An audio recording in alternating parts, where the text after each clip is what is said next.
It's in the shop. It's in the air raid siren shop. Yeah, it needed to get repaired because it kept sounding like a... It sounded less like an air raid siren and more like a... Excuse me, my air raid siren is making weird noises. That's the point, sir. That means it's working perfectly. Well, it sounded less like an air raid siren and more like just the klaxons from GoldenEye. I'm sorry, my air raid siren is sounding more like a land aid siren. I'd like someone to look into this. A land raid siren. Well, you got to make sure it sounds correct. Well, you know, the British don't want to give the wrong impression. The British are coming by land.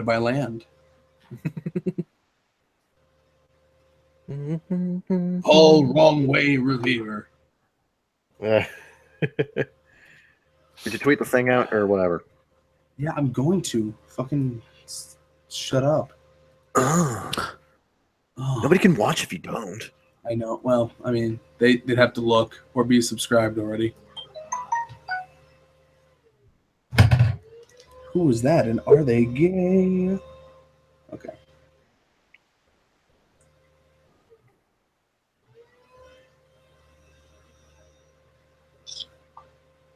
What is that? What? Is that a vacuum cleaner? No, it's his. It's the cooling system in his computer. Oh. Yeah, It's cardio to move on. Yeah. It's like your car's like a turbocharged car, right? With it has that wine. Sure. Oh my god. Hold on. Oh no. I lost a follower. I'm back at 799. Oh, holy shit. Do I have more than you now? Let me check. No. No. Yeah. Can I get 18 more followers, please? Can I just get that? Didn't care. Is this better or worse? I moved it farther away, but now it's kind of pointing towards it. It's better. Better. You're better. Thank you. You're welcome.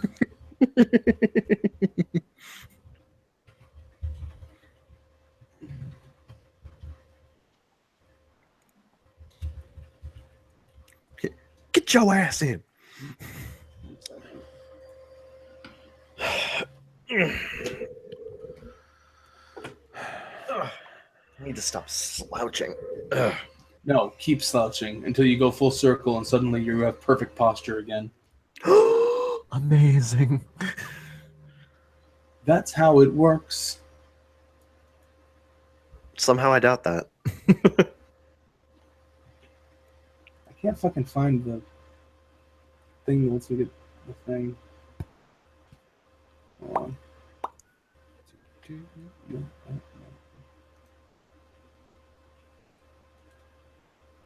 All right, hold on. Maybe this one.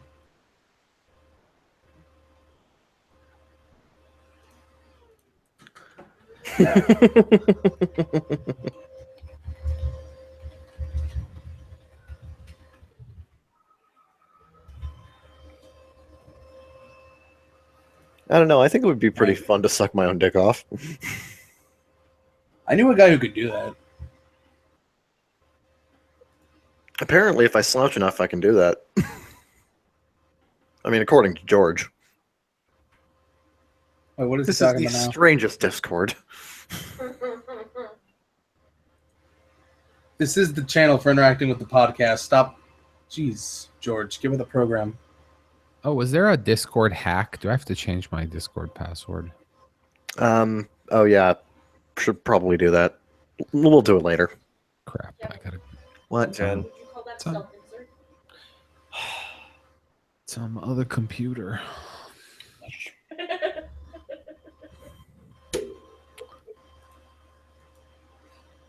I to T4W, I retweeted it on. Oh wait, he's not even watching it. Why am I talking to him? Okay, thanks, Jorge. I was gonna post that like 2 seconds after you did. Thank you, Ujij. Thanks, fucking ninja ass Jorge. George. Ninja Jorge. I'm pinning your tweet. Ninja Jorge is my favorite Oh Power yeah, Ranger. pin it. Oh hush. Does he serve the talking gerbil? Does he? Does he though? Does he? No. I just remember that there was a talking gerbil.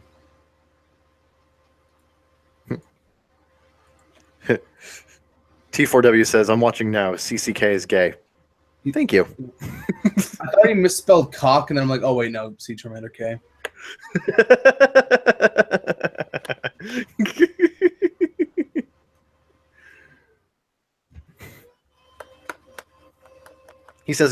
George says he doesn't serve the CG gerbil. Curses. Foiled again.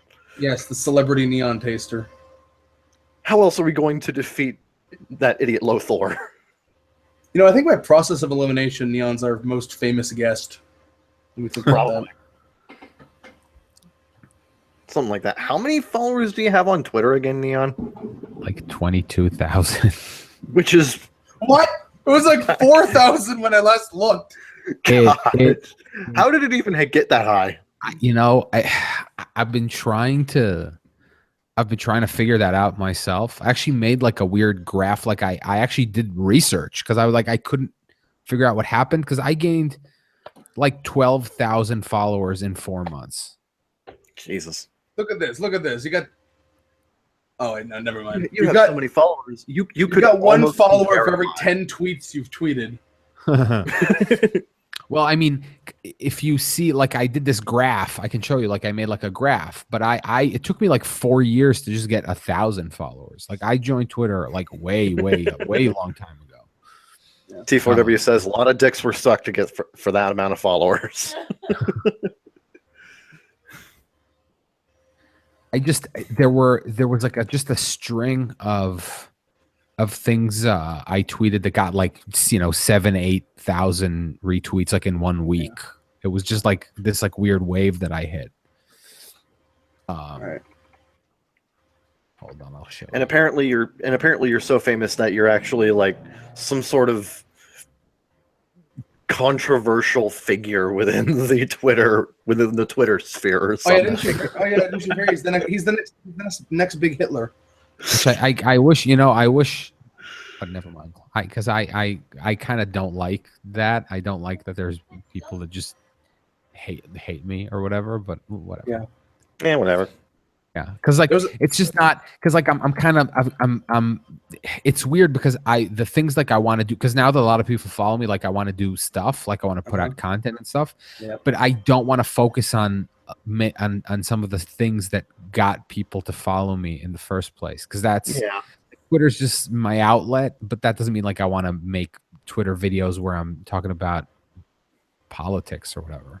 Yeah. Also, making a podcast on Photoshop mock-ups not a great idea. No, but I mean, I could use those like if I would make like some kind of like if I would review some movie, like try to make it funny or whatever. I could like do a bunch of Photoshops for that and throw together like a YouTube video. Like I would do that totally. Yeah. Like I had done initially, like when I did my own podcast. It started from me like trying to write a script for a video. And it got like super complicated. And I was like, this will take forever. I'll just turn on a microphone and like say the stuff that I was thinking. Yeah. And that sort of grew into like its own podcast. Script writing a video is hard. Like when I used to do scripted videos, I wouldn't so much script it as give myself a list of bullet points and then just ramble from there. Because you need some structure, but if you rely on writing a whole script, you're never going to make anything. Yeah, and that's true, and also I think I think I was aiming a little too high, like right from the get go, instead of just. Yeah. By the way, I put in the chat box the graph that I made. The Hangout chat box. I just immediately checked Discord. All right. That is some exponential growth.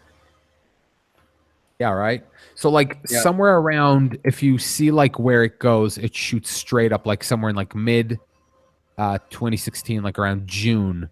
There was a week right around there where I had, I think, 3 or 4 tweets that had like many thousands of retweets like in 1 week. Yeah. And that was it. Like from there, it just went like. I wish anything I did had so many hits that I could make graphs like this. If there were such a thing as Twitter stock market, I would have invested in you long ago. We would have gotten that shit back tenfold. Yep. All right, I'm going to use a bathroom real quick, then we'll start.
Oh yeah, to my surprise, turns out that movie Get Out is apparently very good. Oh yeah, I mean I've heard I've been hearing how good it is for weeks at this point. Like I kind of figured, like, I haven't been following the buzz regarding it. I just saw the commercials on like YouTube or whatever because they're fucking everywhere, and it just seemed like this really just this weirdly overly aggressive satirical horror movie that's like trying to beat you over the head with, see, we're edgy, we're smart, we're cool, but apparently it's actually not like that. Like, it's not some sort of obnoxious quote unquote satire. It's like apparently proper satire. Yeah, I mean that's Kevin being butthurt again. Like I was not expecting it to get like a 100% certified fresh and Rotten Tomatoes. Like, what are the odds of like a horror comedy satire whatever regarding race relations getting a 100% on Rotten Tomatoes? I accidentally put the stupid meme link instead of the actual link. in what, Discord chat or what? No, when I tweeted out the link for the show, I tweeted out the link for that stupid Umbop parody I did. Try it again.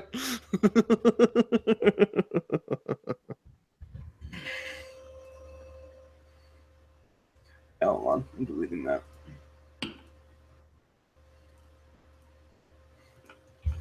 I posted the wrong link.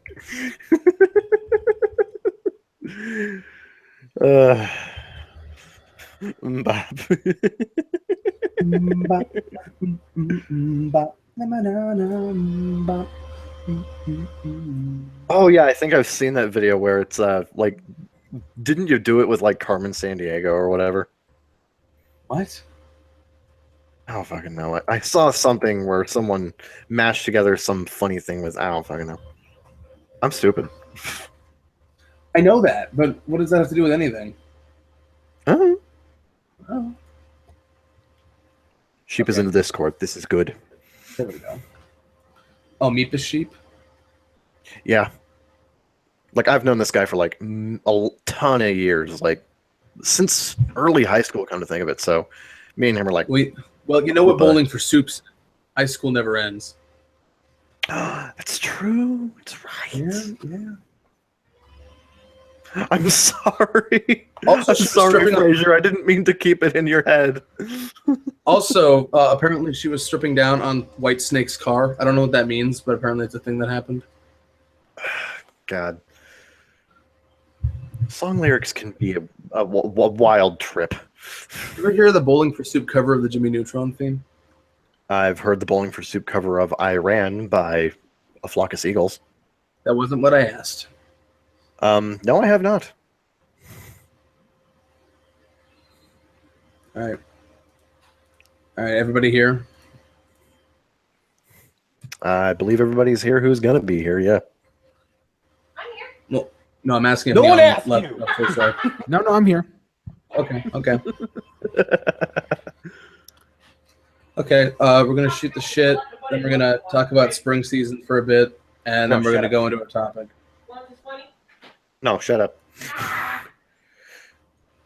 Kevin, why don't you listen to me? All right. I am So we're going gonna to try shoot to this- listen to you if Jennifer will shut up. Okay. I told you, just shoot her in the head, leave her for dead. Anyway, Ugh. with Kevin, I'm too much of a pussy to kill my sister in cold blood, Faulkner over here. We're gonna shoot the shit, move into the spring season talk, and then we're gonna do a topic. All right, nice. All right, nice. Nice. Hold on, I got a thing. Let's open up anychart.net. I am way ahead of you. Okay, there we go. All right. It's so weird having the mic on this side.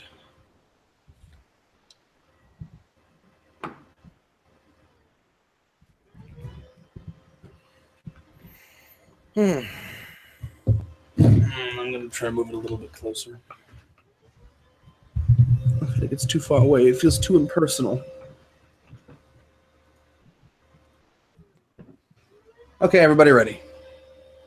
Yep. Other person, you ready? Yes. Okay. I'm just checking. All right. Beginning in 3, 2, 1. Hello there, everybody, and welcome to the Baka Gaijin Show. I'm your livable rascal of a host, Zeke Freak, and with me today, as always, is my insecure co-host, Kevin Faulkner. Well, you certainly got that one right. And I don't think I've used that yet. Maybe I have. I don't know. Oh, at the very least, it's accurate. Yeah. No, every word I've ever used to describe you is accurate. I Like- wouldn't say that. That time I called you incestuous, that was accurate. Hey. The time I called you inauspicious, that was accurate. Mm, The time I called you imperceptible, that was accurate as hell. okay, yeah, I'll give you that one. The time I called you international, that was really accurate considering your legendary maraca skills. And sometimes I play the ukulele. What if you're like Double D? What was that thing he was really good at playing, but he didn't give a shit about? I really don't remember. Like a Hawaiian string board or something? Something like that. Yeah. And with us today returning is very much welcome guest Neontaster. Yes, I'm. I don't know what I'm doing. Am I too famous for this podcast now? You might be. No. I don't know. We'll see. Nobody's too famous for Baka Gaijin Show. Yeah, everyone is equally shit here. Exactly. All right. So Kevin, what have you been up to lately? Not a whole damn lot. Things have Exciting. things have been surprisingly low key lately. Like G flat or what? No, I was gonna say stealing the Infinity Gauntlet. Gosh, God, I wish. Unfortunately, Mad Titan beat me to it, so I'm gonna pretend I understand what that was. it's a Marvel reference. Now that's Watch your movies, bitch. I am so behind Actually, on Marvel stuff. Yeah, honest to God, me too. Because the last Marvel movie I saw was, come to think of it, The Avengers. I think the last What? Marvel. Honestly, yeah. You missed all of the good ones. Apparently, I did because everyone's saying, "Watch Winter Soldier, watch Winter Soldier."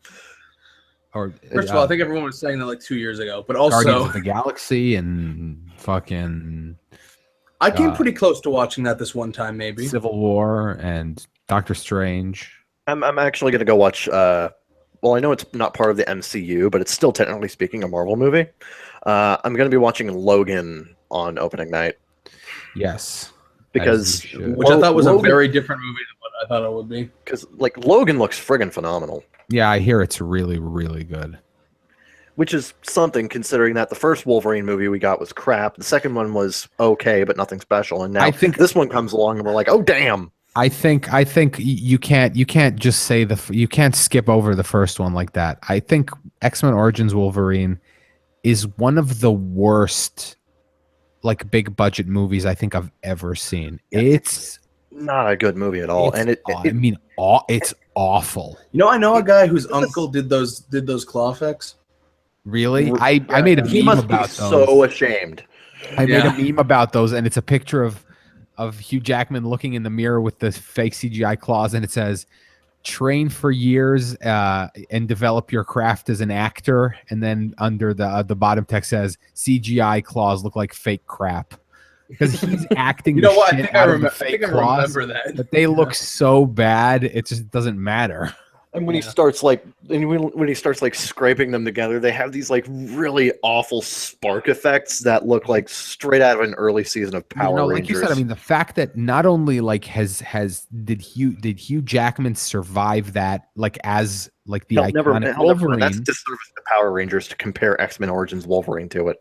Yeah, well, and the fact that he survived as the Wolverine and that franchise made it to the third movie, which is apparently good, is pretty impressive. Kind of like what they're saying, like Thor Ragnarok might be really, really good, and that comes after two that aren't great. I mean, but the Thor movies weren't awful though.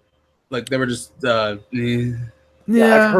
I've heard Dark World is kind of meh. I see Dark World. I think the first one. That takes place before Avengers, though, right?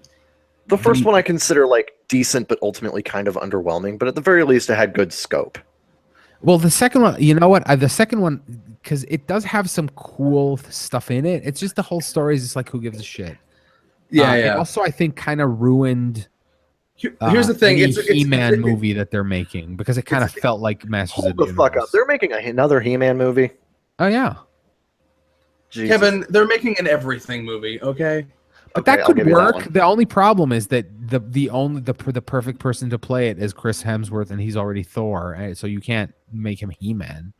Yeah. Would you make He-Man? The Rock with like a blonde wig. Here's the thing about Dark World is that it's an okay movie with a terrible villain, and that brings the entire movie down. Well, to be fair, they stuck a wolf pelt on The Rock and called him Hercules, so. But he does have a little more of that like barbarian or ancient, not Greek, but like some kind of Mediterranean, Yeah. But He-Man is like a complete like blonde white guy. Yeah, like British American sort of muscle beefcake sort of character. Yeah. Yeah. So I don't know if that's gonna work. Also, I think McG is making it or someone like that. Oh Jesus. Yes, exactly. See, when everyone says McG, I always think of Mary Elizabeth McGlynn, and I know that's not who you're talking about. No, we're talking about the guy who made fucking Terminator. See, here's the thing. Salvation.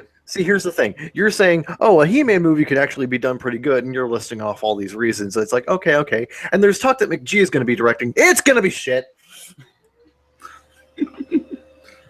See, Twin Perfect started calling you mentioned McGlynn is directing. Twin Perfect started calling Elizabeth Mary McGlynn E. McG for short, and now I just do that all the time. Huh? Sheep says, "Excuse me, we already have a new live-action He-Man," and he just posts a link to a live-action version of the Hey Ya video. You ever see that guy who like remakes anime openings in real life? I think I've seen a couple. Yeah. Yeah, I saw he did Nichijou and I think Lucky Star. Nichijou must have been fun. Yeah. Well, I can't tell if he's starting with the easy ones or the hard ones. Nichijou is kind of difficult, yeah. I mean, from a cinematography aspect, but I mean, like, if he did like an opening for like some shonen show, he'd have to do like actual effects work and shit. So, I mean, true. Yeah. Ugh. So yeah, I'll probably catch up on that Marvel stuff sooner or later. Yeah, it's worth it. What are we on? Like phase 4.5.5? Well, we're going towards like this. So this year you got 3 movies, I think. You got Spider-Man and you got Ragnarok. Spider-Man Homecoming, which will probably be better than Silent Hill Homecoming. Was that the name of the second Silent Hill? No, it's the name of one of the games. Okay. Yeah, one of the shitty American ones. Oh, okay. And it's not shitty because they're American. It's shitty because they don't know what the fuck they're doing. I just want to clarify that. Oh, okay. And you I got don't know. Guardians. I Guardians don't of the know. All Galaxy things too. considered, that seems to be kind of like there seems to be a lot of overlap there. Correlation is not causation, Kevin. Go back to Fair. Tumblr with that bullshit. Yeah, but Guardians of the Galaxy too. Right. That's gonna be fun. And then after that, you got like Black Panther, and then Infinity War, and then that ends Phase 4. No, and that ends Phase 3. Right. And then everything after that is Phase 4, like Captain Marvel. They're making a Captain Marvel movie? Ant-Man and the Wasp. Yeah, Brie Larson, they cast her. And then you got Ant-Man and the Wasp. Just remember, he's not Shazam. No, that's you're thinking the other one. This Captain Marvel's a woman. You're thinking DC, DC's Captain Marvel is now Shazam. which I think is dumb. This is Marvel's Captain Marvel. Wait, what? No, I'm not wrong about these things. There's two Captain Marvels. There's like a Marvel Captain Marvel, and there's a DC Captain Marvel who is now called Shazam. I feel like Marvel should have the trademark on a character named Captain Marvel. I'm not sure what the history of that is. I don't remember, but there is. I'm looking this up because I think you're full of shit. No, I am certainly not. There are two Captain Marvels, and one of them is a woman. Carol Danvers, I think, is her name. Why does TV Trope search engine now redirect to Bing? Huh. Yeah. Hold on. See, there's a Captain Marvel DC Comics, and there's a Captain Marvel Marvel Comics. What the And you want to know who came first? I'm going to tell you in a second. I believe it was First DC appearance that came first. the first appearance of the DC version was February 1940.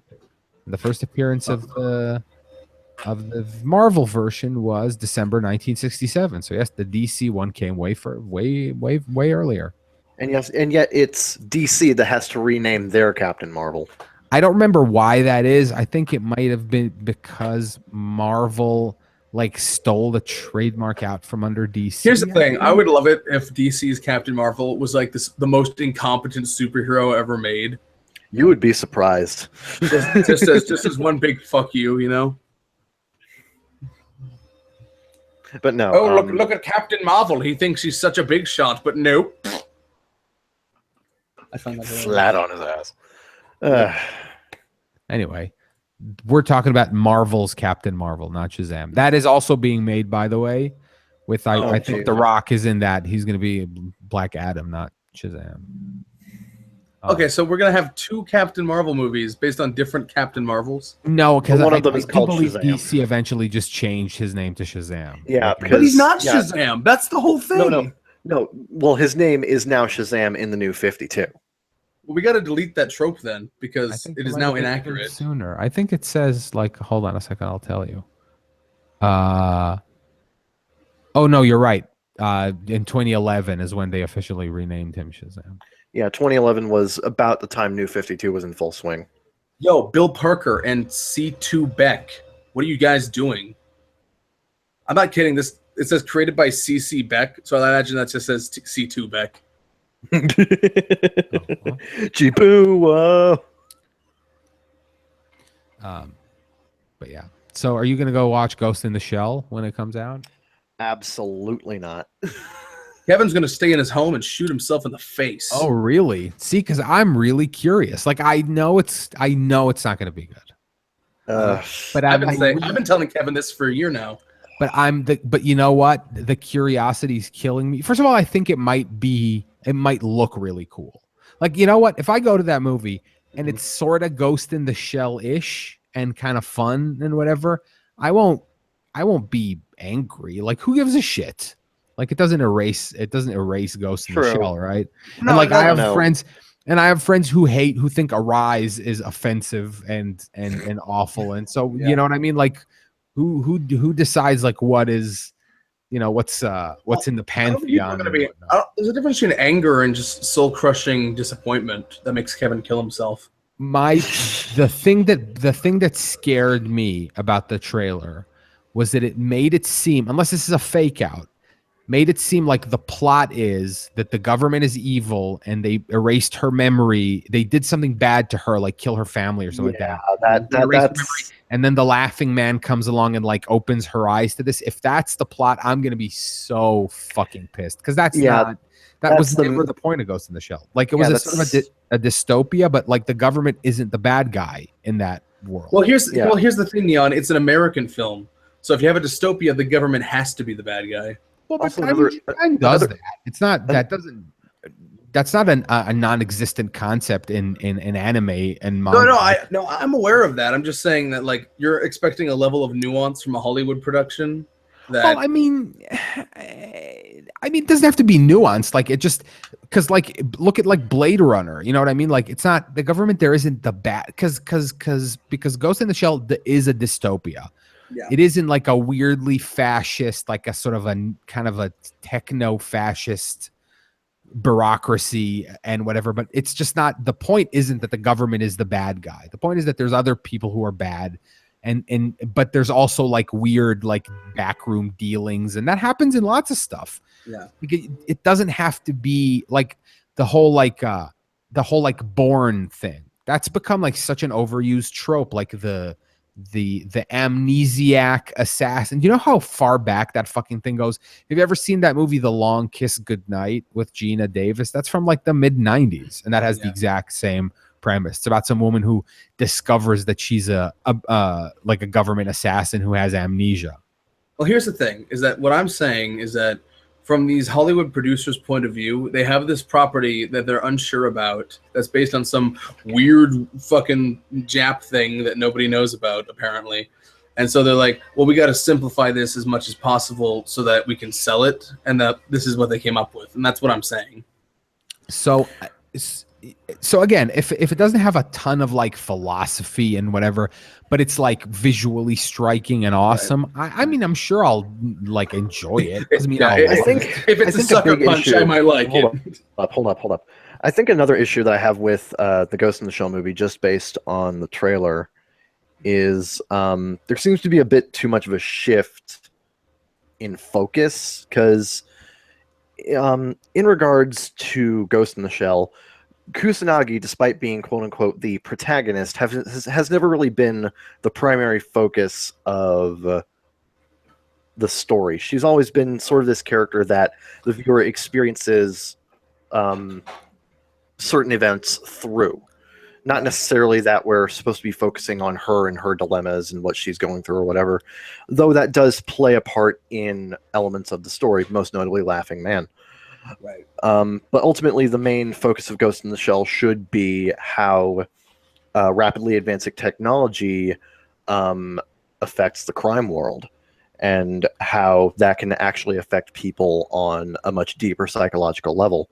One scene from a Ghost in the Shell product that stands out to me most notably is actually in the original '95 movie, when the guy from the garbage truck is being interrogated, and yes. they basically let him know everything you thought was your life is a lie. Yes, your wife isn't real. That's sort of Blade Runner-ish. Like it's all a fabrication done by the puppet master, so that you can, Wasn't that what opposite? Come again? Wasn't that like what Hardcore Henry did, but the opposite, where the wife actually was the mastermind? Yeah, it did something. Oh, spoiler! I haven't seen that movie.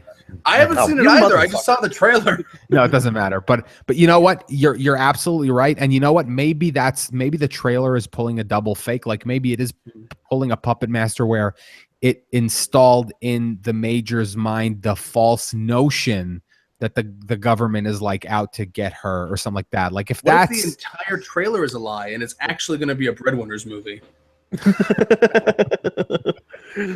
My man Sway is on the big screen. Yo, my man Sway, get up in the house, Robbie Damond. What? So yeah, I mean, if they do something like that could be cool. I don't like the guy who's directing it, Rupert Wyatt. Rupert Sanders. Rupert Sanders, not Rupert Wyatt. Rupert Sanders, because I didn't like Goldberg. It's gonna be the most complicated movie ever made.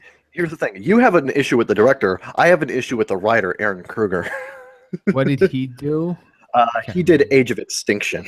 Oh God. He did Transformers 4. He's the one who turned Optimus Prime into a snarling rage monster. See, this is gonna take. To be fair, Kevin, are those movies really written so much as like peer directed?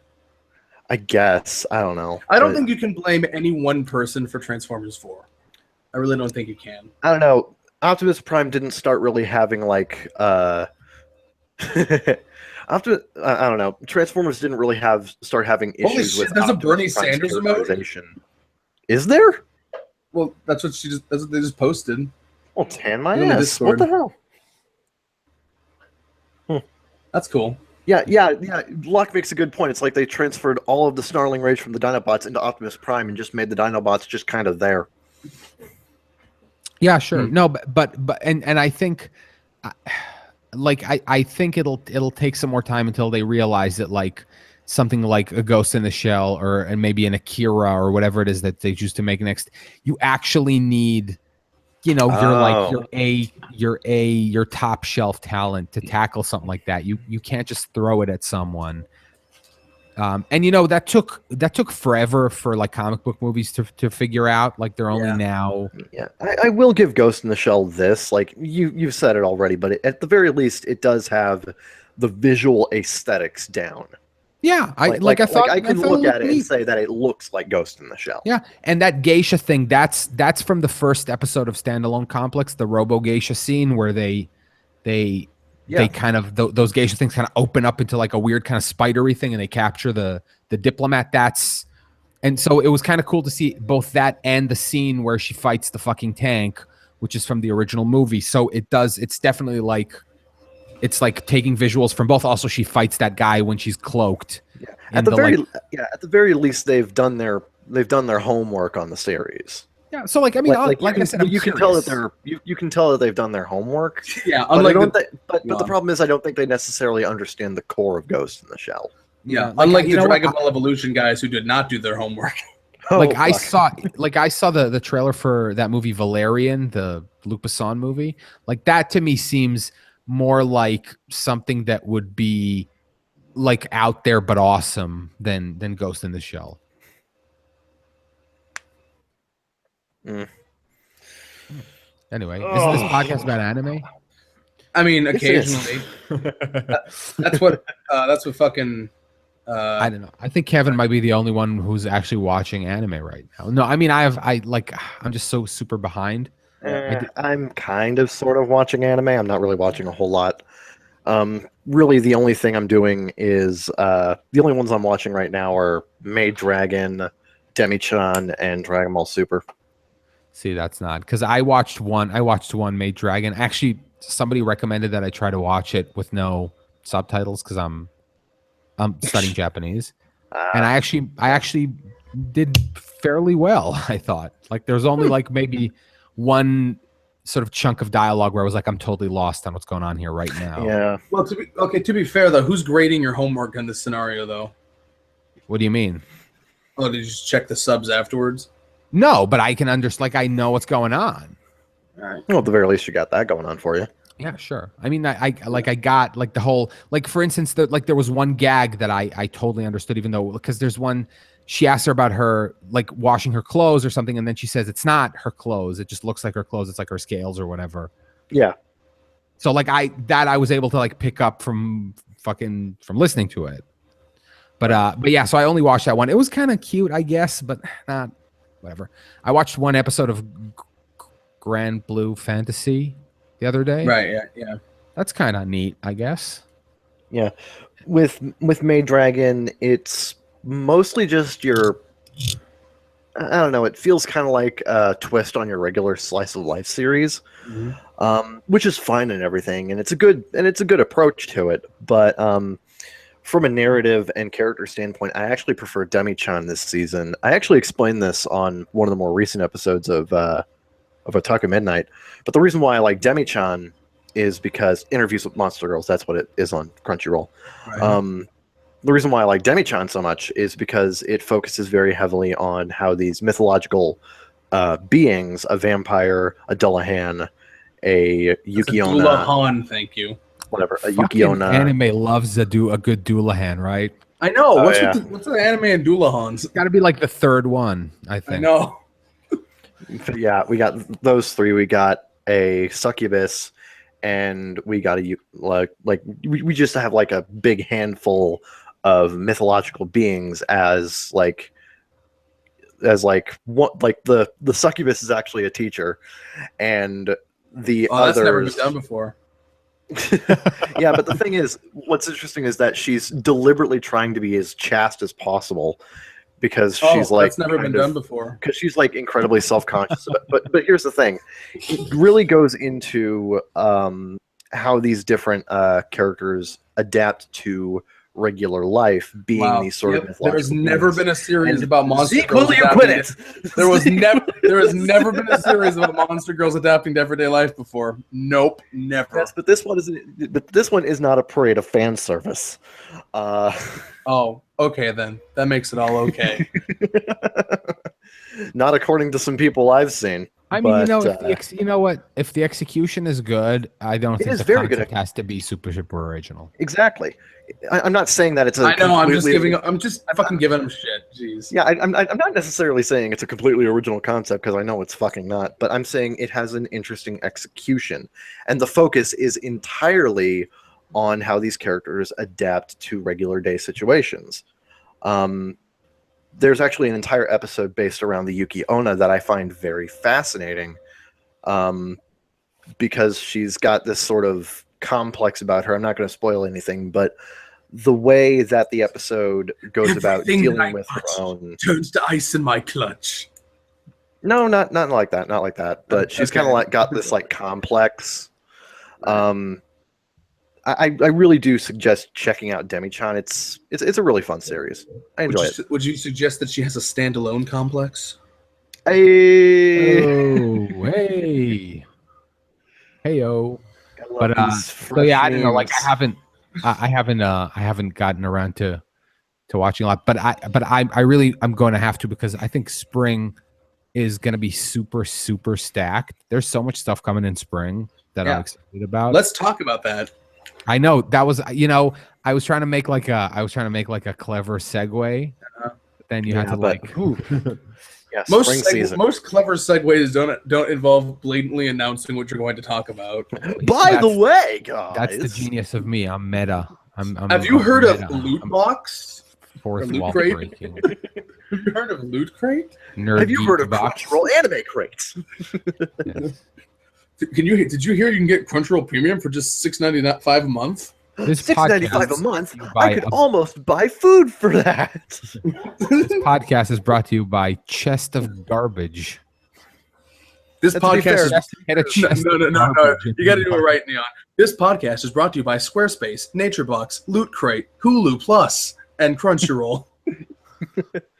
Well, to be fair, this month's Loot Crate actually had some pretty awesome shit in it. It had a Power Ranger. It had like a Megazord Power Rangers T-shirt. No. Wait a second. You have a Loot Crate subscription? My sister does. Tell her she's a fucking idiot. Zeke says you're a fucking idiot. And don't give her any context to that statement. I've been called worse. Let her stew and wonder what she did wrong for the rest of her life. Yeah, But Anyway. all right, spring season. Spring season. just looking at the any chart here, as you do, immediately I'm interested. Oh, by the way, Adam. I forgot to mention it on the show.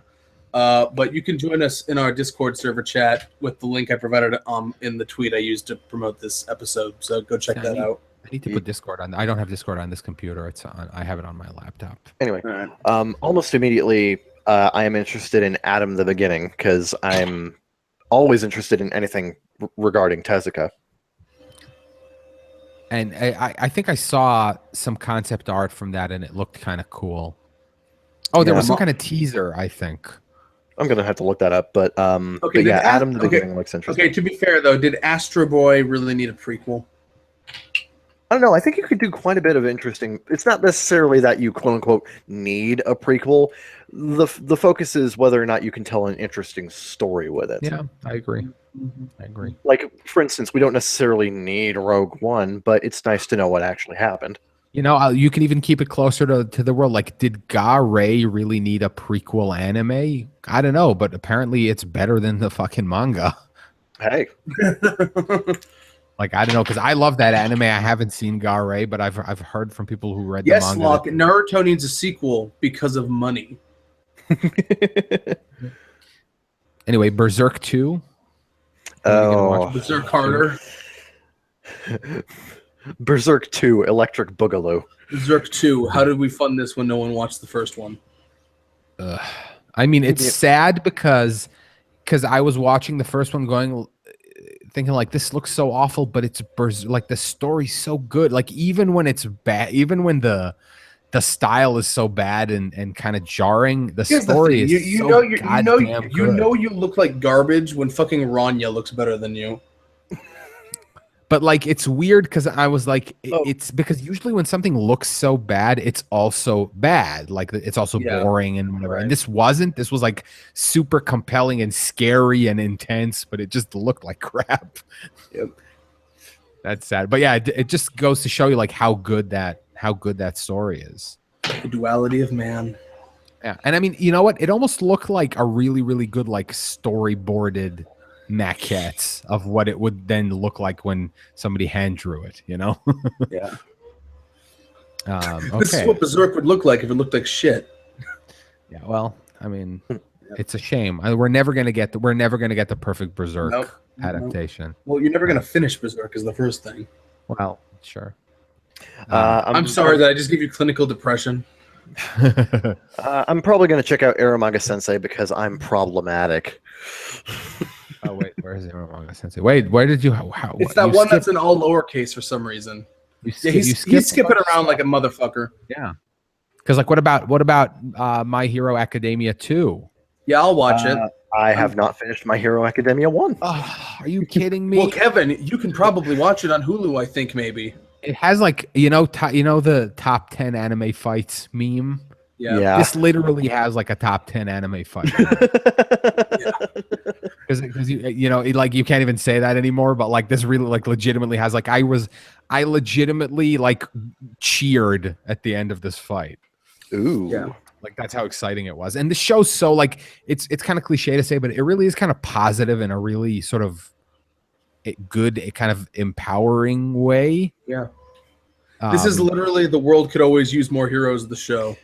And interestingly, I actually knew a guy on a forum I went to where he actually said something along the lines of, if I'm having verbal reactions to a show that I'm watching, I'm getting way too into it and I need to stop. And I'm like, what? That's the exact opposite thing of what you do. And I'm like, really? Do you even enjoy anything? I should go tell Anubis that someone's out there saying that they're too passionate about something. But yeah, that's the beauty of My Hero Academia, because I think to a certain extent, like almost everything that's about superheroes sort of deals with heroism and why somebody becomes a hero or whatever. And this does this so well. It really, really taps into like why it's important to be a good guy and not a bad guy. You know, it's like it's like the kind of show like I would really like I don't know, like if I were a parent, I'd be super happy like if my kid watched that show. You know, I'm glad this exists. Yeah. The next one is Boruto, Naruto Next Generation. I just want to make the point that I'm completely bummed the first episode of this is going to be a recap, though. Interestingly, apparently Boruto is not going to follow the manga that there's already out right now. Yeah. Like apparently it's going to be a completely anime original. I like how they're starting a Boruto anime before they've even finished Shippuden. Like this is basically Naruto Super. Kind of. Like if you're not even following the manga that this is supposedly based off of, this is Naruto Super. Right. I think they're like I think Piro is legitimately trying to make this sort of to them what Super is to Viz right now, or not Viz, fuck Toei right now. Well, here's the thing though, is that like they have to deliver, they have to keep up the momentum, whereas Toei has it's the first Dragon Ball series in 16 years thing that's going on. Yeah. But I've heard like the directors are apparently pretty good. So I'm willing to give Boruto a shot. I'm willing to give it a shot when they finish the first show already. God damn. That's the other thing. I feel like they're jumping the gun a bit here. Can someone please like pronounce this next one for me? Buso Shoujo Okay, I'll do it. Machiavellianism. Buso Shoujo Machiavellianism. That's really simple, actually. That is. How is that third word simple? Machiavellianism. I mean, if you know Machiavellian. It's just Machiavellian with an ism at the end. What the fuck is a Machiavellian? It's something that follows the principles of Machiavelli. Yes. What the fuck is Machiavelli? Oh, he was a philosopher of the Renaissance. He was like a Renaissance philosopher. Okay, good to know. Yeah. Go back to school, Kevin. Jeez. Anyway, I don't know. Right. Anyway, yeah, a fucking It means like career politics, essentially, like underhanded, unscrupulous politics or whatever. What the hell? I don't know why the hell. I don't know how the hell that applies to a battle school show with a girl who has a pirate saber and an eye patch. Why is that a fetish, by the way? Eye patch? Yeah, that happens way too often. W telling us to get good. It's I mean, it's not about the eye patch, it's about the attribute. You need a thing, and an eye patch is a thing. I remember that meme. Anyway. Okay, I don't know. The preview that they have here doesn't show anything. It's just like essentially like a cast announcement. Clockwork Planet, because Zebek needs something before they do Full Metal Panic 4. Okay, here's the thing I actually know about Clockwork Planet. Clockwork Planet is by the same guy that did No Game No Life. The writer. Oh, that's encouraging. It kind of looks dumb. Yeah. I just also looked at a little video of it. It's sort of Zebek, Zebek. It's Zebek. Whatever, Victorian-y girls that have like a weirdly elaborate weapons and I read a little bit of manga, which might be different from the Source Light novel. I don't know. I liked what I saw of it. I mean, if you like that kind of clockworky steampunk stuff, this looks all right.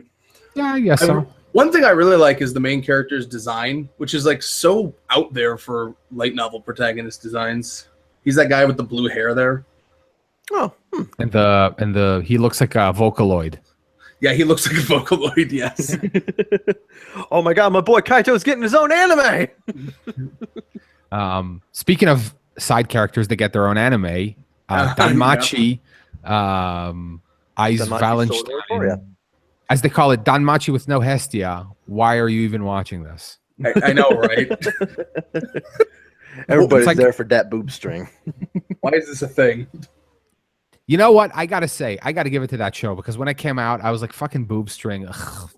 That show has way more heart and is way better than it has every right to, than it has any right to be. Yeah, my sister watched it, and she actually came up to me after she finished it. It's like, Kevin, Danmachi is weirdly good.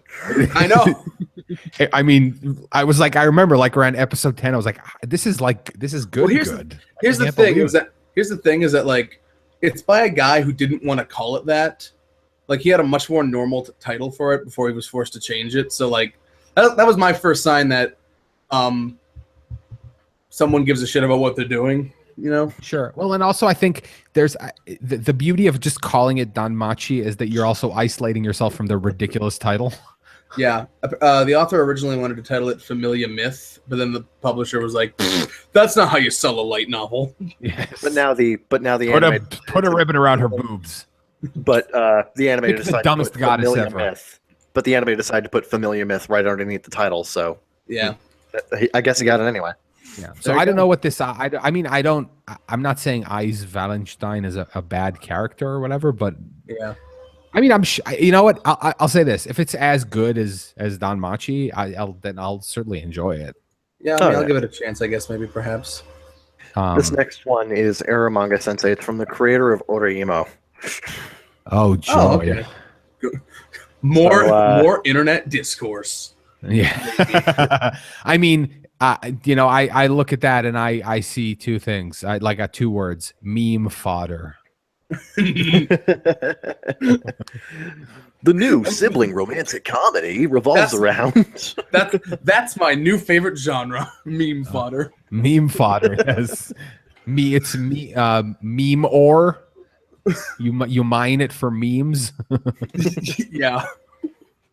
Inject the memes into my wait, blood. this is also about a siblings thing. Oh, God damn it, Japan. Yeah. This guy has a thing. Apparently he does. Apparently, this guy is a novel writer, and he has an illustrator who works elsewhere. But it turns out his illustrator is actually his sister. This sounds familiar. I think I've heard about this. It's like Yeah, there because should be a word. There should be a word because he for the started. thing. Yeah. The reason why you've heard about this is because the creator of Order Emo started this like just a couple of months after he finished Order Emo. That might be it. So, and a lot of people were like making a big hoopla because it's the same thing over again but different. I guess And so. It's the same thing but different. now it's being adapted into an anime. Interestingly, by A1 Pictures, same people who did season 2. Who did Oh. season 1? I believe that was AIC. Man, those two always get interchangeable jobs for some reason. They really do. Like the staff between them just gets switched so much. Yeah, like Practically the same studio. Persona 3 movies 1 and 3 were AIC and 2 and 4 were A1. It was weird. They look pretty much the same, but yeah. But yeah, I'm probably gonna watch Eromanga Sensei because I'm problematic. You I didn't think There Order needs to Emo. be a word. There needs to be a word for the feeling you get when, like, after you've defended Japan for years, and then they do something that's like totally indefensible, and you're like, ah, "Fuck."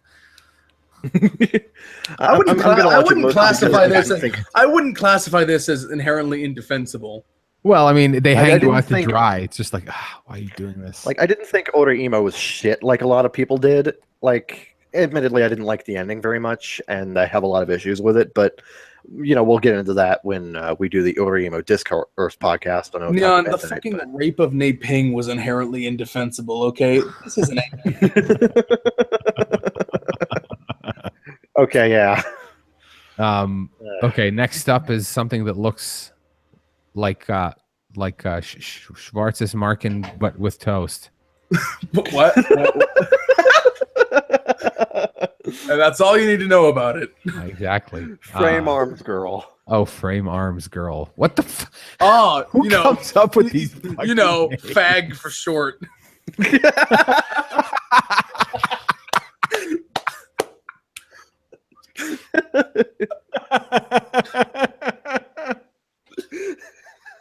It's true. How long until people actually start abbreviating it as that, and then people are like, you know what? "Now I'm why are you watching this calling season? that?" You know what I'm watching this season? I'm watching Oh Fag my- by Zex. Oh my god. Yeah, Zex. Zex. We don't need no fucking vowels. We got Vowels one. are for We got one. cowards. We got one vowel. That's all you need. Oh my god. That's funny. I'm watching just- the. It's just from the fact that you can abbreviate Frame Arms Girl as fag, I'm probably going to give it a couple of episodes. oh, it's a dumb. It's You are not. It's Don't all, fucking lie to me. I'm watching it now. It's all CG. Oh, shit. Why isn't the poster all CG? Fucking false To advertising. get you to watch it. Damn No, it. that's You yeah. lied to me, Zach. I mean, like, but even stuff like Sidonia had like a CG poster. Well, yeah. Well, also that was also that's a bad example because I feel like that's one of those rare shows that actually kind of works for it because it's meant to be kind of weird and I don't know, like I feel like it fits the style. It fits That along with style. M3 the Dark Metal are in the category of anime only Neon has seen. No, but Sidonia, everybody watched that. I didn't watch that. Kevin, did you watch that? Nope. Yeah, exactly. It was Therefore, widely nobody watched. They watched made a it. second season. Oh, God. Yeah. Neither of us watched it. Therefore, nobody watched it. Yes. And there's a movie coming out from based on his other manga. Blom. It's not Blame. It looks like it says Blame, but it's Blom or whatever. Okay, you have Yeah. to agree though. T4 In the case of T4W M3 the says- Dark Metal, you are the only person who watched that. And that's T4W possible. said- I mean, Maria Kata. I'll watch Yeah. anything she's involved in. T4W said, remember that one anime animated entirely in MMD? Oh, That actually did exist, and it looked fucking awful. I don't remember what the hell it was. I know what they're talking about, but I don't know I what think it it was was. called like straight title comedy or whatever. Straight title comedy. Oh, straight title robot anime. That's what it was. I don't know. You know, I Creative. once you've reached And- once you've reached the absolute bottom of the barrel singularity of pupa, there's no there is no I feel like I'm beyond the ability to debate like the worst animes ever because I have seen the worst anime ever. It's funny because Pupa the manga is great. I know, and it was, and I waited for it for like a year. I was super excited about Me it. too. I was there. Interestingly, I remember when Excalibur, he's an abridger. I remember when Excalibur did his Pupa parody, and he said, "I'm going to destroy the Pupa fandom." And I just kind of looked at that, and I'm just like, "What do you have to destroy? The anime did it for you." It's just, oh my god. Who the fuck? Okay, this point has been made 1,000 times, but it bears repeating. Who the fuck thought it was a good idea to make a 4-minute horror series as if you could build any kind of tension in 4 minutes? Who thought of that? I have no idea. I mean, a lot of the time. That explains why it's so bad. It was done by Dean. Yeah. Also, Dean has 2 E's, so get on that. Get good. He's telling us to get good. He should get good. Yeah. Dean was. I feel like Dean gets a shit rap for things they did long ago, but like today they make okay things sometimes. Yeah, they do. Like apparently Konosuba is pretty damn good. The first, they did Nura, which looked good. I have my issues with the first season of that show's director and his choices, but animation-wise, it looked great. Yeah. What the hell is Fukumenkei noise? Oh, that's the next one, and I don't know anything about it. Music and one-sided love. It tells the romance story with themes of music x one-sided love. So it's the pairing of music and one-sided love. Not at music, just the concept of it. So is somebody going to which might be the OTP of the season. I'm looking at the preview right now. There's a lolly with like a Victorian dress and an eye patch. Okay. I'm gonna describe it to you. Then there's a bunch of girls. Which one am I talking about now?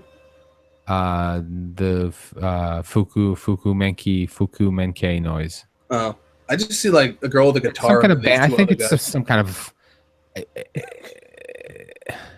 I don't know. It looks kind of weird.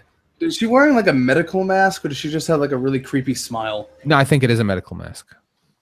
Yeah, I think it's like. It looks like it's gonna have some kind of maybe elements of like mystery. If I stand back far enough, it looks like that one character from Zatch Bell whose mouth is always in a grin.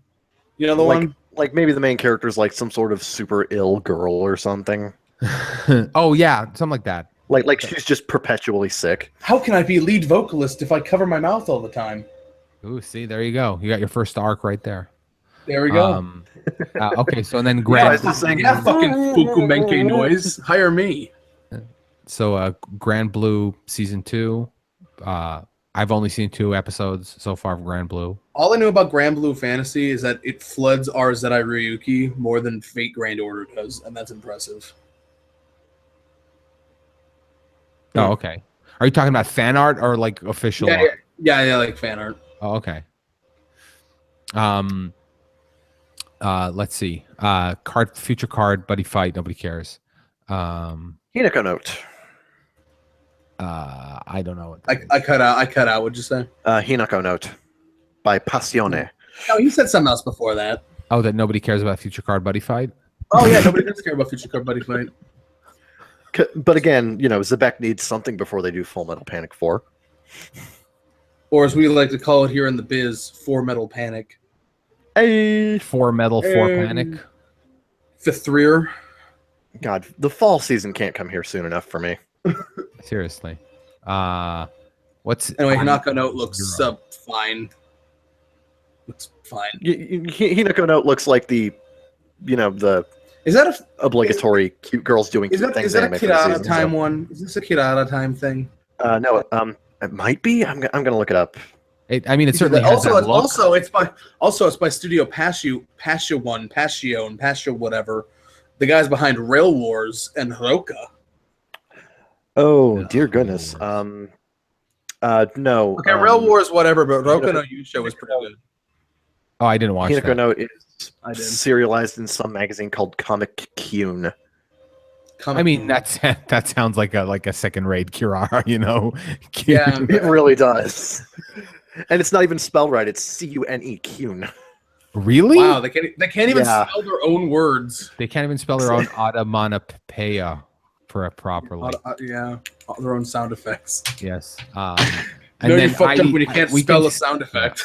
And we can skip ID 0 or whatever because I just looked at a video of it and it's another horrendous, like fully CGI thing that nobody cares. Can we please stop making all CG mecha anime, please? Yeah, I know. What is with It's all so these? it's they lazy. All suck. It's just They easy. all suck. There's so much bad mecha these days. Like I will give as much as I rag on it, I will give Gundam Record Geese Senji one thing. They didn't make the Gundam CG.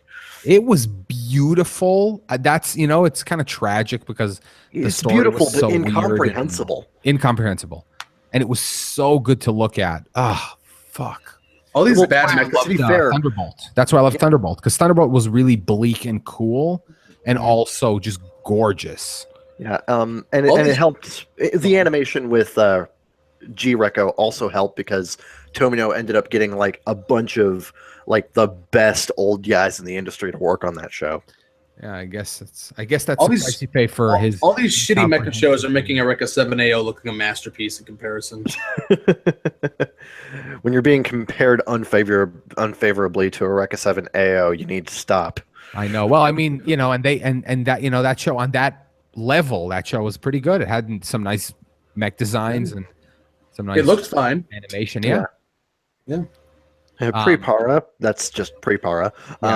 What's Kabuki Boo? It looks. I bet it's another one of those fucking shows about Japanese folklore comedy that I won't get. Well, High it school looks- student I don't know, loves 'cause- Kabuki so much that it's annoying. Well, the Club at his school. It's literally about a Kabuki club at someone's school. Moving on. Well, I already watched it a show looks about a kabuki fun. club at someone's school, so I'm not gonna watch this one. But doesn't the art style look kind of interesting? The art is very interesting. Yeah. Looking, yeah. kind of reminds like me of that- What was that one show?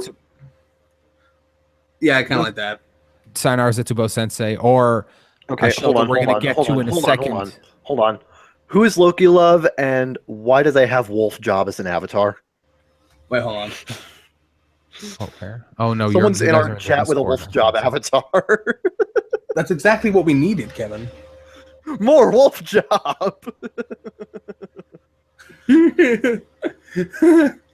That's the best thing. You can never have enough Wolf Job. Kekai Sensen and beyond. Oh yes. So I really liked a lot about Kekai Sensen. The one thing I didn't like about it is that I thought that it Did you like waiting 6 months for it to end? well, I mean, certainly that, but also, I mean, it's a perfect example of a show that had like maybe 2 episodes too many that were just fucking around, and then they had to like rush the story at the end. Yeah. Like there was there was one episode where they just spent the entire time like going around eating weird food. Oh yeah. The burgers and the Yeah, it was like, and there was no, not the burger. The burgers was an interesting episode. It was about the All right, yeah. memory, the erasing the memories. I'm talking about the one where all 3 of them go eat at various restaurants, at like weird alien restaurants. And Right, just, like they're get showing sicker and sicker. the shark guy around or something. Yeah, it's just, and it was just, there was no point to it, which was a shame because it was good. And it's the one thing that's sad about the second season. It's not directed by Rie Matsumoto, who did the first season, and Right. she did. Instead, it's directed by John Carpenter, master of horror. Yeah, they brought in Matt Reeves actually. It's weird. How did that happen?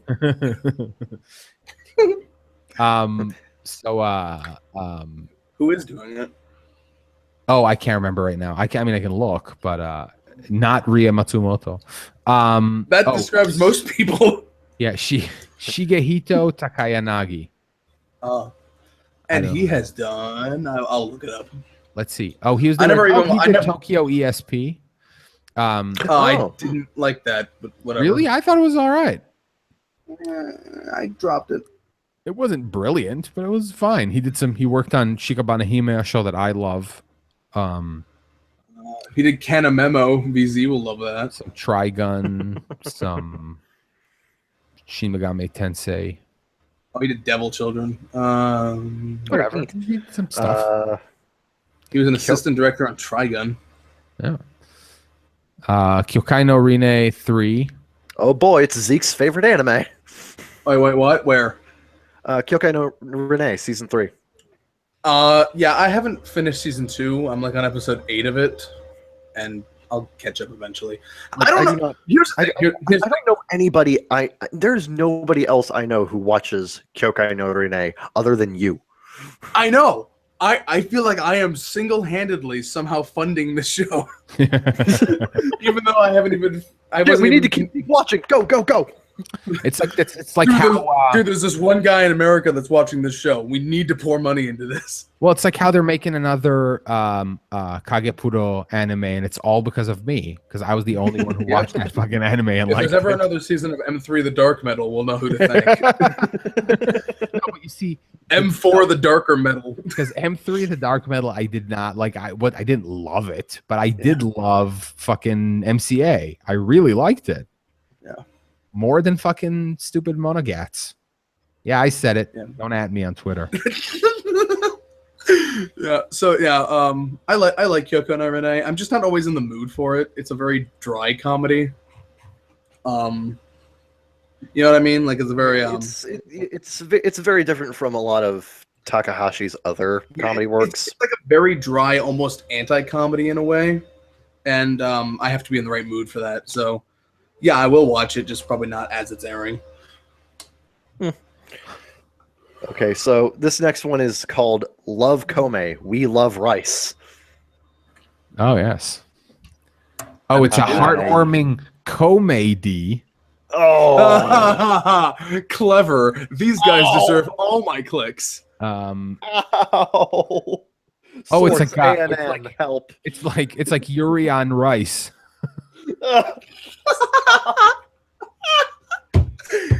That's great. That's Thank great. you. That's great. Oh God.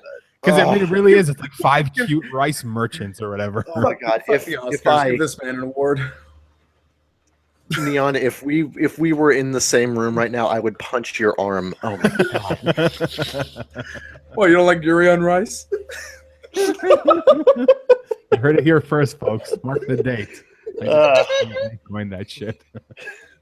If I see other people making that joke, I'm going to link them back to this time stamp and be like, nope, you did not come up with that. Exactly. Pay me. I demand a royalty, everyone. You should watermark that joke. T4W, no, don't be a hero. You should put your classic watermark on that joke. Yes. A little vocal timestamp. So I don't know what the hell this is. It's right. It's about rice. It says the 5 handsome rice inspired. Oh no, these are like anthropomorphized types of rice.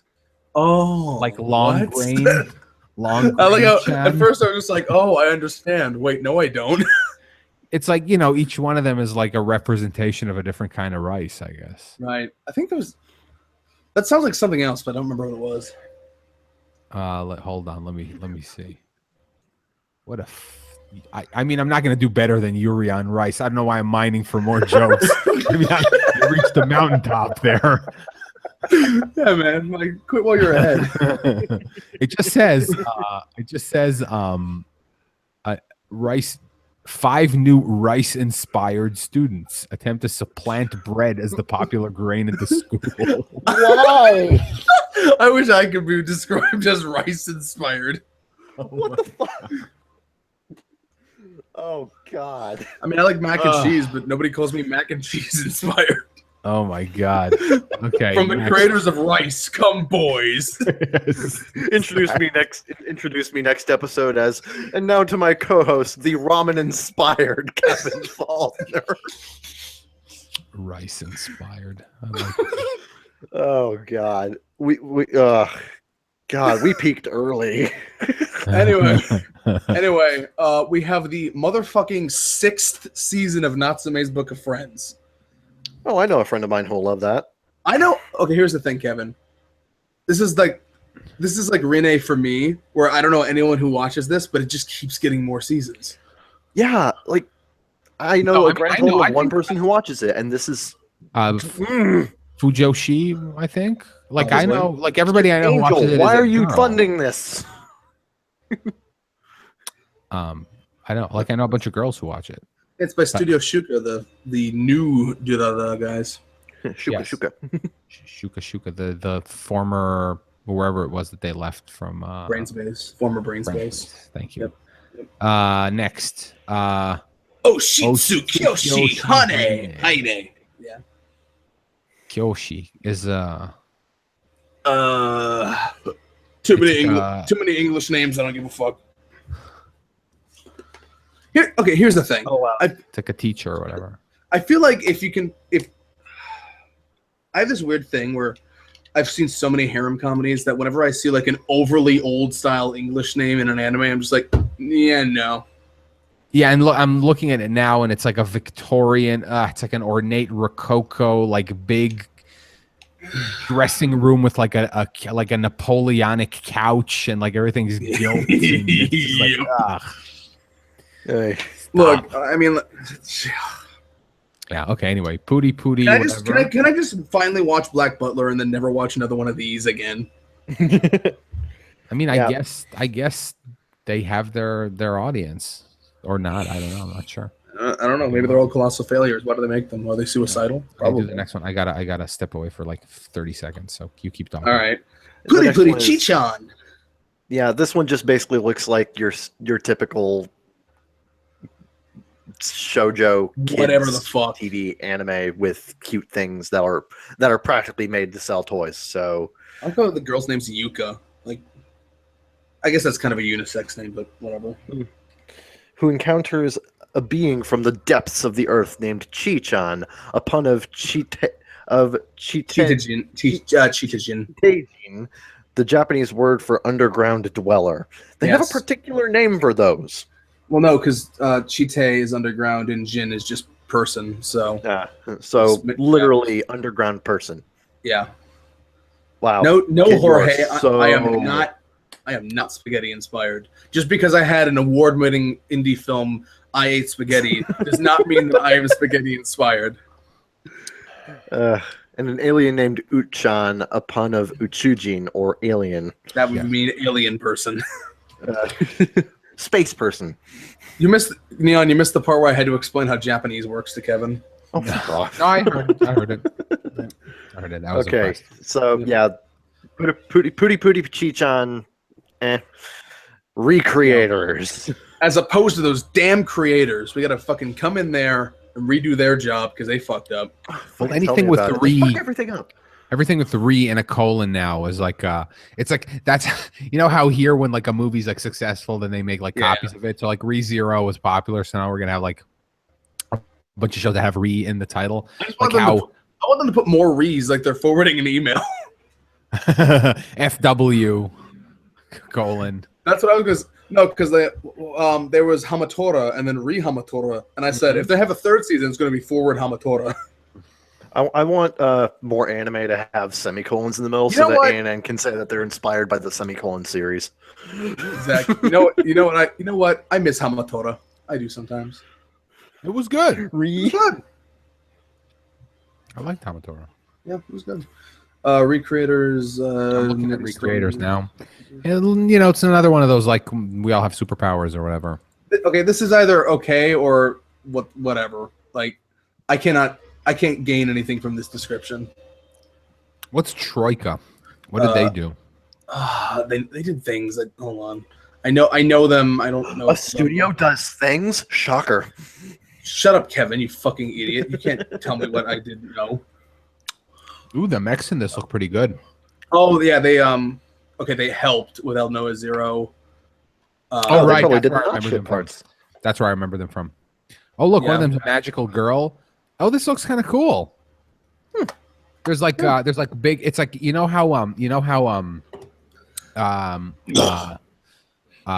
Concrete Revolution had like everything in it. It had like mecha and magic and aliens and. I never saw it, but I remember hearing that it had everything in it. It's so underrated, man. It's such a great show. Like it's both really original and interesting, and also has like a whole like deeper level of like political commentary and stuff. It's fantastic, and it's like non-linear. And now that like both seasons are out, you could just marathon it, which would be way better because I do have to. I said I was going to marathon ReZero, and I still got to do that. That show was just great. Great. Next, Renee Bokun. Bokun. The story begins when Gary, an angel with mysterious item which turns any two people who kiss into a couple, appears before a high school boy named Seiji Aino. Aino. Sorry. There is a yandere high school girl named Akane who loves Seiji. Wow. Nice segue. So bad. Jeez, fuck. I just love that sort of non sequitur. Like it all makes sense, and the last sentence is like, "Oh, by the way, there's a yandere." Yeah. Oh, by the way, he has a psycho stalker. Next one. Okay. Roku Derashi Matsukyoshi just let me fucking say things, Kevin. It's fucking jeez. Motherfucker. It's by Linden Films, maker of Crap. Okay. Yeah, I have no idea what this is. Yeah. Oh, here, I'm popping up a little video. Let's see. Bottles. Popping. I don't know. There's like bottles. Magic. It's like a magic school. It looks a little like that show about the vampires. Wow, that could be a Vampire Night. No, not Vampire Night. No, I mean the show about the two orphans, and then one of them becomes a vampire, and then one of them becomes a soldier who fights the vampires, and Yukio is the vampire queen girl, Cruel Tepesh. Fuck, I know what you're talking about, but I don't know what you're talking about. What the fuck show is it? What show is it? Oh, fuck! You mean Awadino Serif? Yes, thank you, Sarah. That one. That's what it looks like. That one. Yeah. Thank you. Yes, that's what I was thinking. That hallway looks like something out of Mahoka. It's like, they have like the military outfits with the capes and the gloves and the sabers and whatever, but there's like magic. I don't know. I don't give a shit. I don't give a shit about your Ayura. That has too many vowels in it. Next. In fact, it's like almost in completely vowels. Sane Heroine no Saraka, whatever. Second season of that. I didn't even know that had a first season. Yeah, it did. The first season was good. Really? I don't know. That's all right. Sagrada Reset. Sagrada. Because again, David Production needs something to do before they do the next JoJo season. Just like Neptunia the animation, this is stealing JoJo. Oh, how dare they! I don't think people quite understand how anime production works. I know. I hated that. Like in 2013, everyone's like, they're doing Neptunia the animation. Oh my god, Neptunia killed JoJo's. I'm like, shut up. And like, you do realize they have completely separate teams of animators on each show, correct? You do realize that's two completely different teams that have zero correlation with each other. No, Kevin. David Production is run by one guy named David who does everything. Just David. It's just a Japanese guy named David. Dance puppet. Inexplicably, he's the only Japanese guy named David. I am the greatest animator of all time. I animate shows just by myself. David. In timely manner. What's his name? His name is David. Hello, I am David.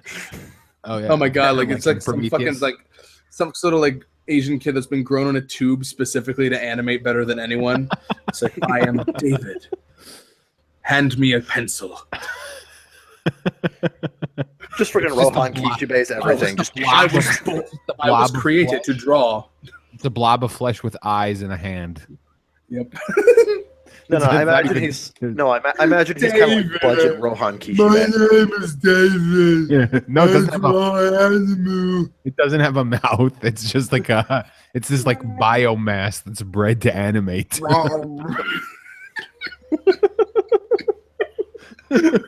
Like some kind of weird like David Cronenberg animation factory.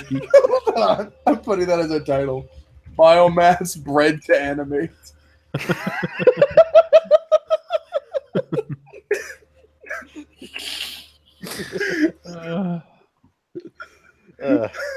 But this show actually looks like it could be all right. It kind of looks like that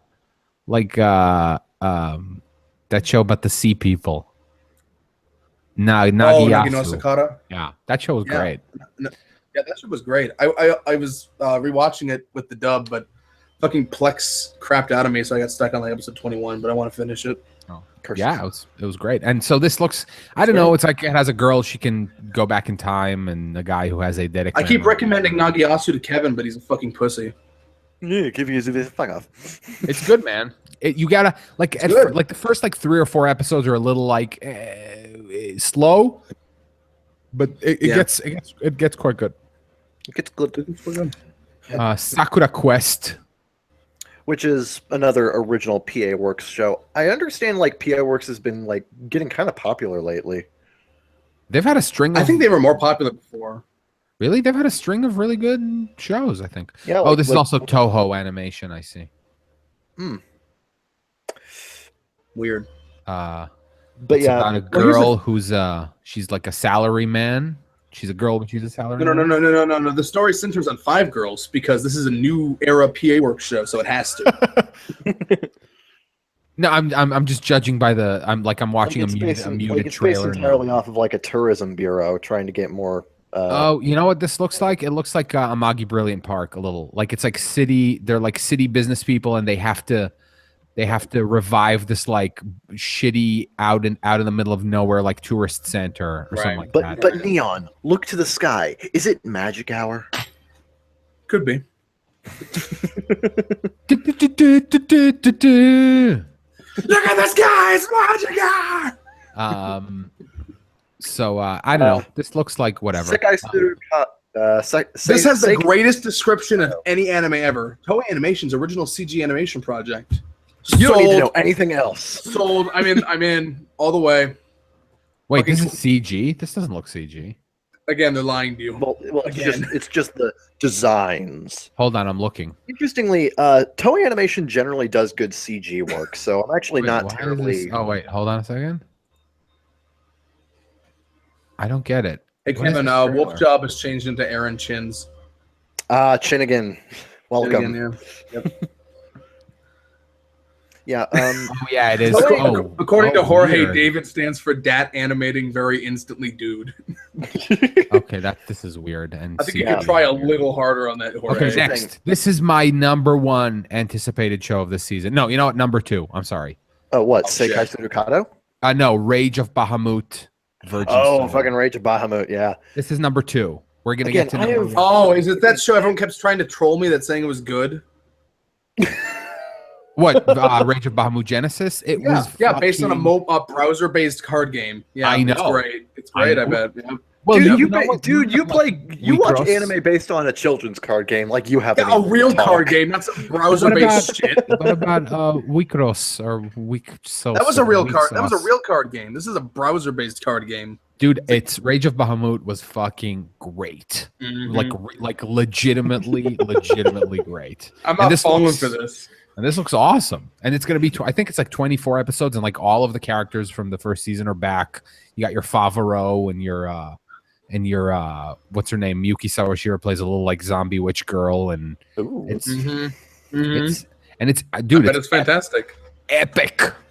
Anyway, look, I'm willing to believe you that M3 the Dark Metal was worth the shit, but I'm not believing you about this. Just gonna keep harping on stupid M3 the Dark Metal that I only watched to the end because I was like committed at some point. I was just like, I just want to know how this story ends. Attack on Titan season 2. Finally, this is gonna you're gonna see all the normies lose their minds. All the hot topic back. All the hot topic faggot. Oh, I need my pop vinyl Funko pop vinyls are coming back. I mean, whatever. It has. I mean, but it really has like a ridiculous crossover appeal. Like people. Yeah, but I really. It's been so long. I really doubt this will have the same impact as the first season did. Yeah, we could be surprised here and like have just like every bit as big as an impact as the first season, but you know, I whatever. really doubt it. That was kind of a game changer for online streaming. To be fair, I really the thing that really disappointed me about the first season was just that the plot went nowhere. Like I really expected the second half to be about the key Aaron and the key and going to find the basement of his, and instead it went into like weird like internal politics between this core and that core, and it really kind of ground to a halt. So if this, at least if the story progresses here, I think that'll be really good.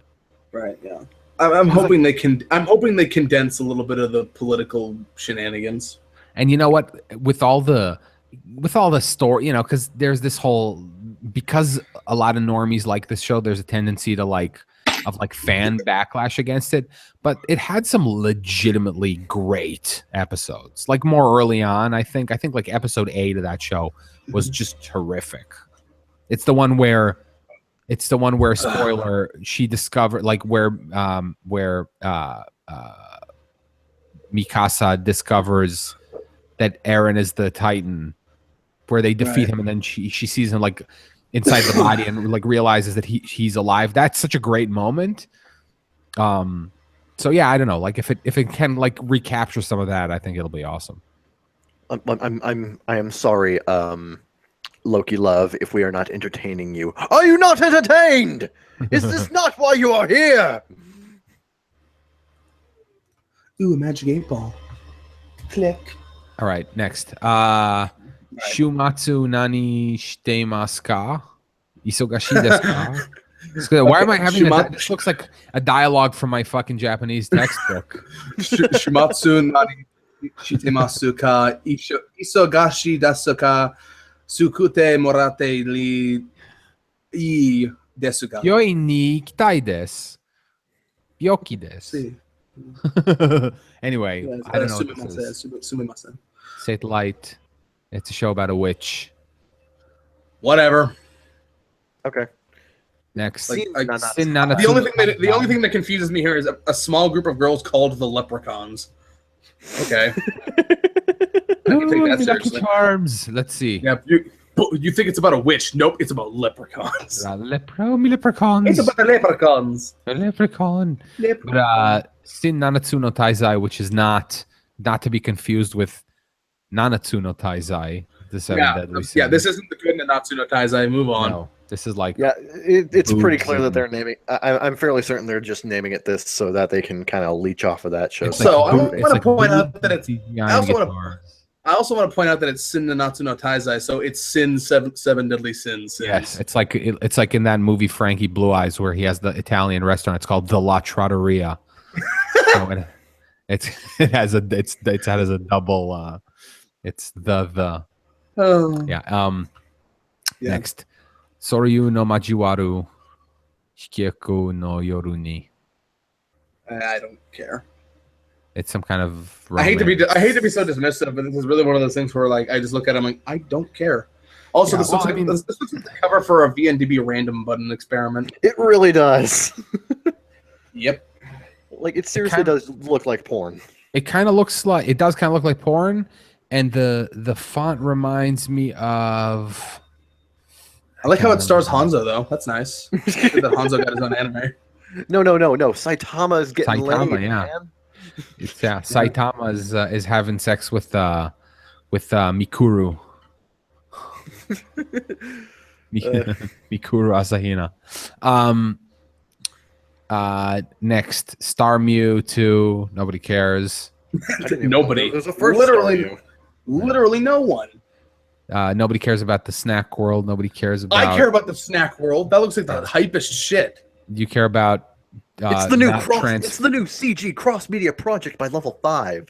The Not same people who fucked up Gundam Age. Tomika Hyper Rescue Drive. It's by Oriental Light and Magic, so you know that animation is going to be. Yeah, these two are by Oriental Light and Magic. Okay, next. But, Tsugumomo. but here's the thing: the Tomika Hyper Rescue thing is actually based on a series of like. But is it Sugomomo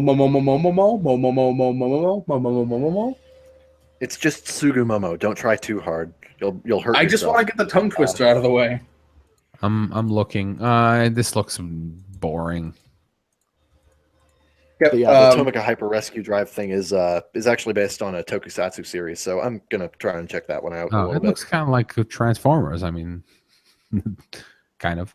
Tsukigaki Day, which means the Neon, have you gotten to a point in your Japanese learning where you learned the peach tongue By twister? Studio Feels. Studio Fields. Yeah, Studio Feels. Yeah, Feels. Feel period. I don't know Feel what this is. period. I have That no cover is idea way what too. this is. That cover is way too vague for me to give a shit. I do find it. I do find you it know at what least. Yeah. It looks like a badly cropped Photoshop, like a screenshot of Hyoka. Yes, it does. You're right. I do find that like at least once a season, there's a show that I had zero intention of watching that I end up watching because people love it or whatever. So yeah, I always look at It's a show. either going to be and go this like, one or it's going to be fucking recreators up there. Yeah, it's like that. Twin Angel, or it might be Twin Angel Break, because considering that it's from God. JC staff, I have a feeling one of these girls is going to end up without her head, judging by JC staffs as of Check late. this out. Two third-year middle school girls fight evil as twin angels under order from a hedgehog named Miruku-chan. Love it. I'm telling you, That's one of these supposed to, girls dies in episode 3. Is There's this going to supposed be to like be a mommy moment. Is that supposed to stand for Miracle-chan? I don't. Oh, Or Milk-chan. or Milk, yeah, Milk Chan. One of the 5. Turns out it's actually a third season of fucking Milk-chan or something. I don't fucking know. Well, they were going to call him Sonic, but Plot twist. no, you can't. Now here's something. We actually have a second season of The Eccentric Family. There we go. That's my number one anticipated show of the season. Fucking Nobody thought that there would be a second season of that, and yet here we fucking are. dude. The I just eccentric wanna know, family. If I remember, that did not do All well. I want to know. I don't know if it did well or not. It was fantastic though. I think it didn't win my anime of the year just because of Kyosogiga, which won anime of the year that year, but it was number 2, and this show was so good, man. The best kind of adaptation, which is it's based on a novel, not a light novel, a novel, which means the story is self-contained. It's really, really well made. Oh, I love when anime is based on novels. Then we get great stuff like Shinsekai Yori. Exactly. That's a great example. And so this had such an interesting and like mature narrative voice. Just a really fantastic show, and I'm so happy they're making more. It's gonna be awesome. Anyway, and what is this? I didn't know about this. Well, we're getting there soon, but in a second. Warau Salesman New. I don't know what that is. I don't know that is either. But I do think he's. I understand it's based on like a super popular manga series, but that's about all I know. No, okay. That poster looks very inviting. And then Yu-Gi-Oh thing that only Zeke will watch. Oh yeah, only me. Yep. Here's something. And so here's something surprising that I wasn't expecting. A new White Fox show that's also kind of fantasy-ish and I mean, we all know how well their last outing into this kind of material was. It was fucking ReZero. Oh right. Oh, I thought first I was thinking Akame got killed, and then I was thinking no, further back. Underwater Ray Romano. No, ReZero was their last show, and you know what? I'm looking at the preview for this.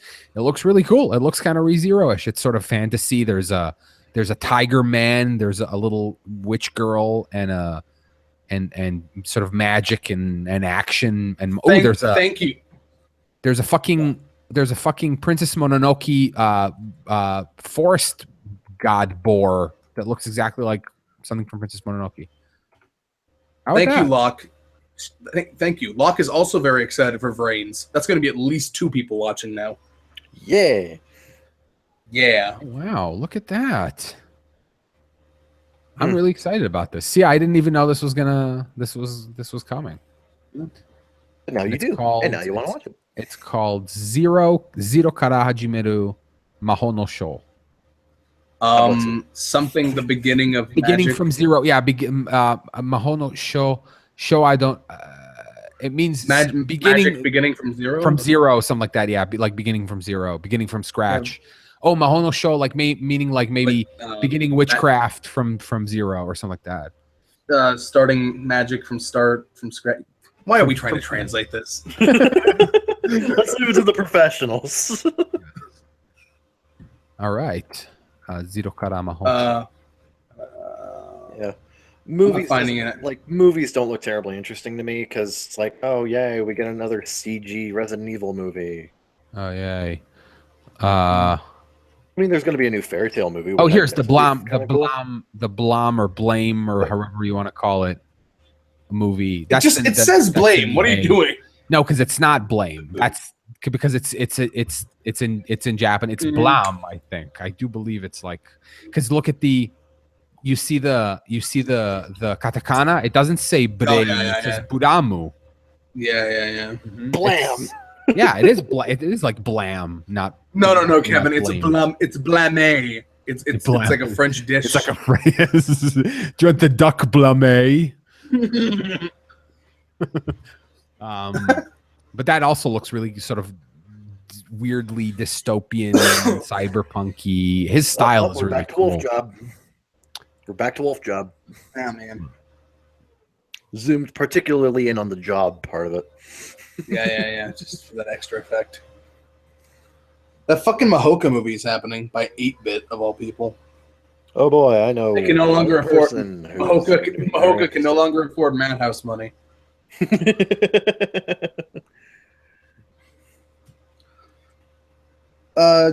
Yeah, so some stuff I'll check out. I'm gonna have to sample like 20 of these. It's crazy.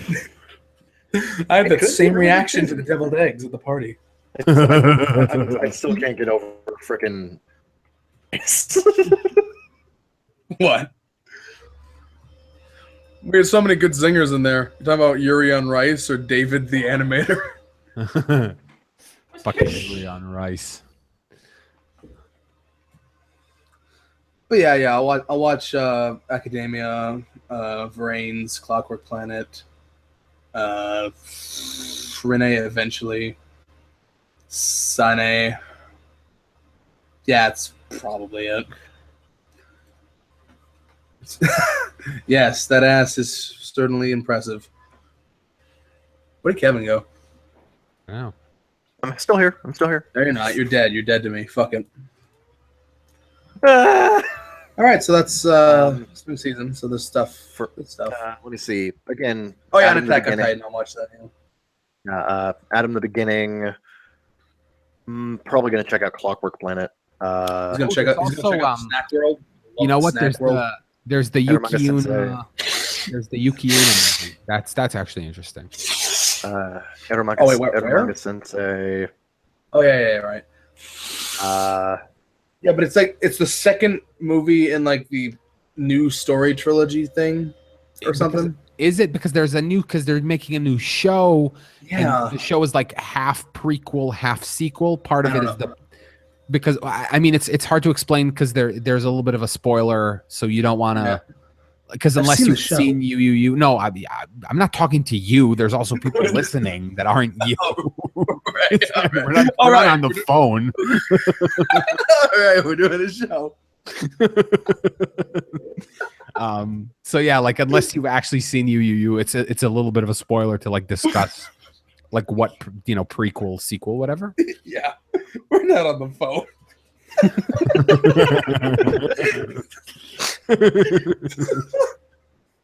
It's like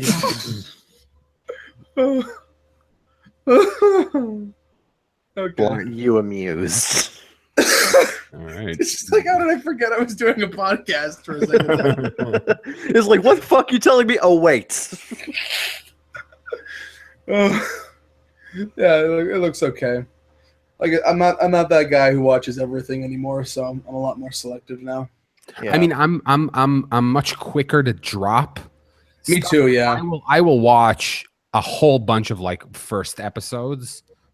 and just go like, because sometimes something just really grabs you. And you know what? I've had people recommend, because I watched Sound Euphonium was something I was just like essentially goaded into watching one episode of, and I had no intention of doing it. By idiots. And then not by idiots, and then it turned into my favorite show like 2 years running. Like I voted it show of the year both years it was on.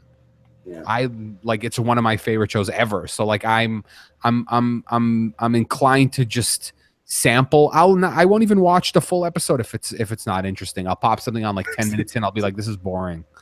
That's what I did when I watched fucking, what was it called? What's that one thing that made me throw up? What was that one show that made me throw up? I don't know. I'm gonna look it up. Why did it make you throw up? It was so visually jarring and ugly. Hold on. Like, did you actually vomit watching it? Yes. Oh, jeez, wow. Which was it? It was, no, that's not it. Wizard Barristers. That's the one. Oh, fucking Wizard Barristers. That's such a disappointment too, because both of that guy's shows. What's his name? Yasuomi Umetsu.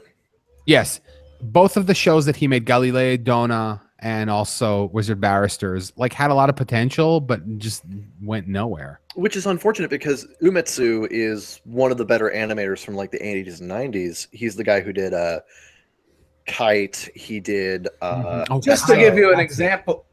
Yeah. Just to give you an example, it has an average rating on Kitsu of like 0.8 out of 5. Oh. Ouch. And it had what's his name as a horny talking frog.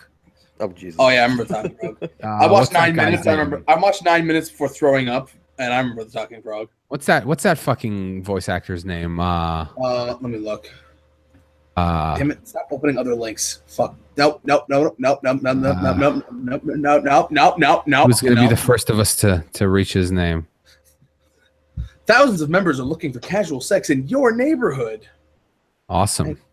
Oh, Wakamoto. This is the funniest fucking gif. Oh, Wakamoto is who I was thinking of. If there wasn't some Wakamoto? Norio Wakamoto. Oh, Jesus. If there wasn't some like exclusive, like if there wasn't explicit material here, I would totally turn on the screen share and show everyone these fucking gifs because they are funny. These porn Wakamoto gifs. Sounds like what you would think like a stereotypical like over the top Japanese actor would sound like. Except that's just how he sounds. Yes, exactly. But I mean that's funny, especially when he plays a character like this. Or in you know that show Mononoke, not Princess Mononoke, the show. He plays this like kind of demon god in it or whatever, and also he's a good ham, you know.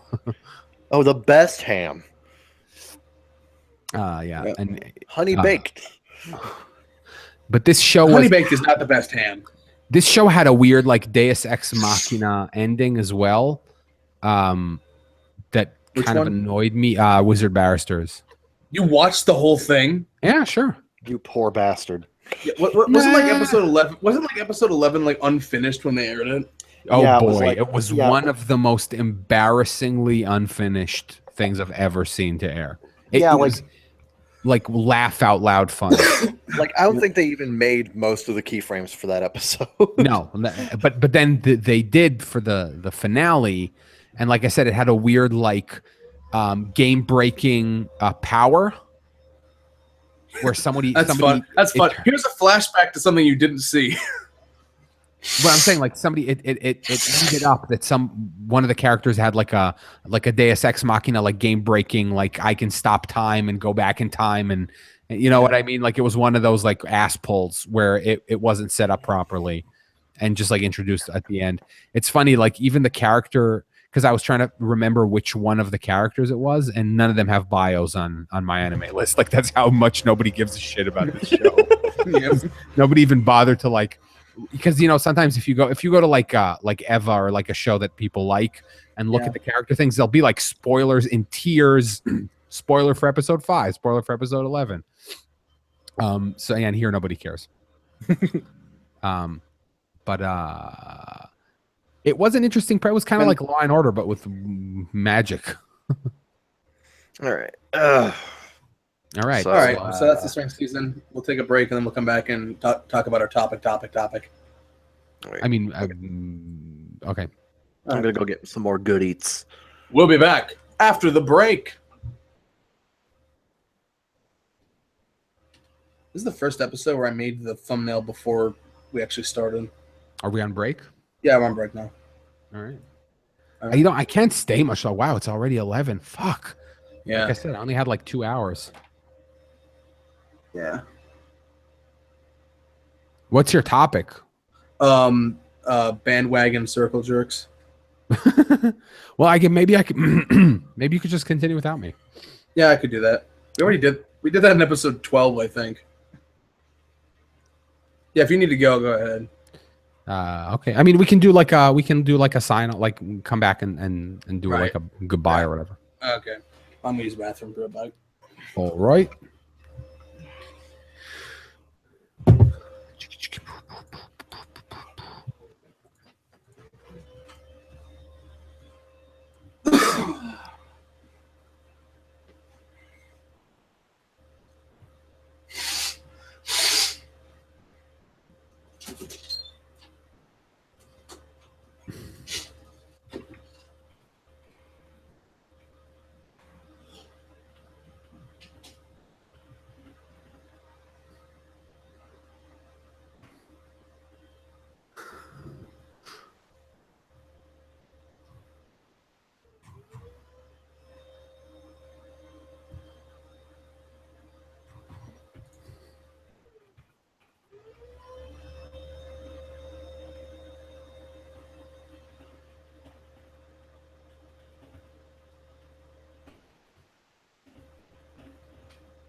I'm back.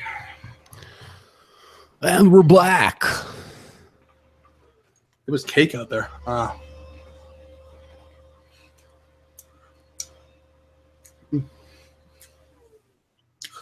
That's homemade cake.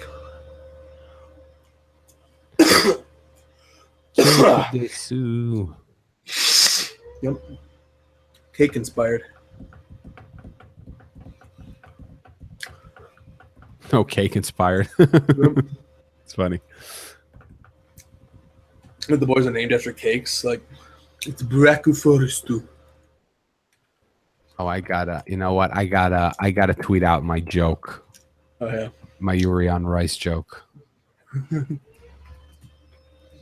I think I've earned it.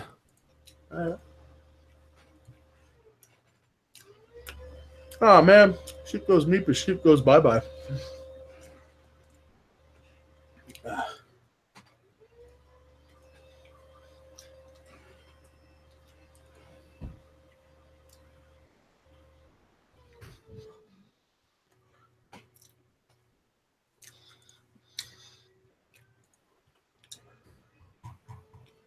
Wait, where do you live where it's 4 o'clock? Fucking middle of the ocean? 4 p.m. or 4 a.m. I don't know. He just said it's almost 4. That would be Western Europe. All right. Like, let me see, 5-6 hours ahead of us. 5 hours Oh, ahead of us. Yeah, that makes sense. Maybe. I was thinking dead center of the ocean.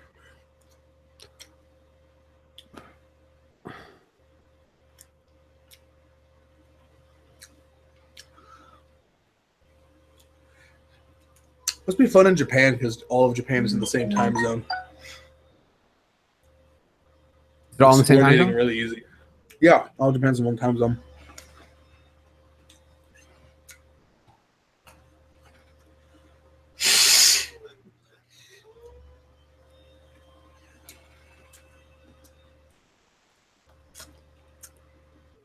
No, get out of here, fucking Loki. Get out of here, Wolf Job. It's a terrible idea.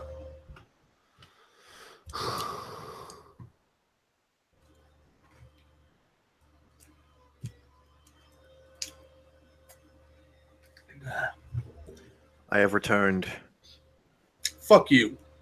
I have returned with Chef Boyardee's rough approximation of SpaghettiOs with the noodles in the shape of DC Comics iconography. I returned with homemade cake, so fuck you. I have nothing. We didn't leave. So. Don't you feel special? Let's do a thing. Right, What? because Neon's got to go. Yeah. Hold on. I got to get to girl. Hold on, I just got to shoot his sister in the face.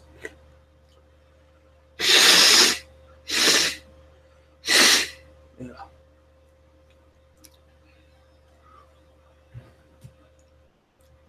Guys, stop stealing his joke. That's a Neontaster original joke.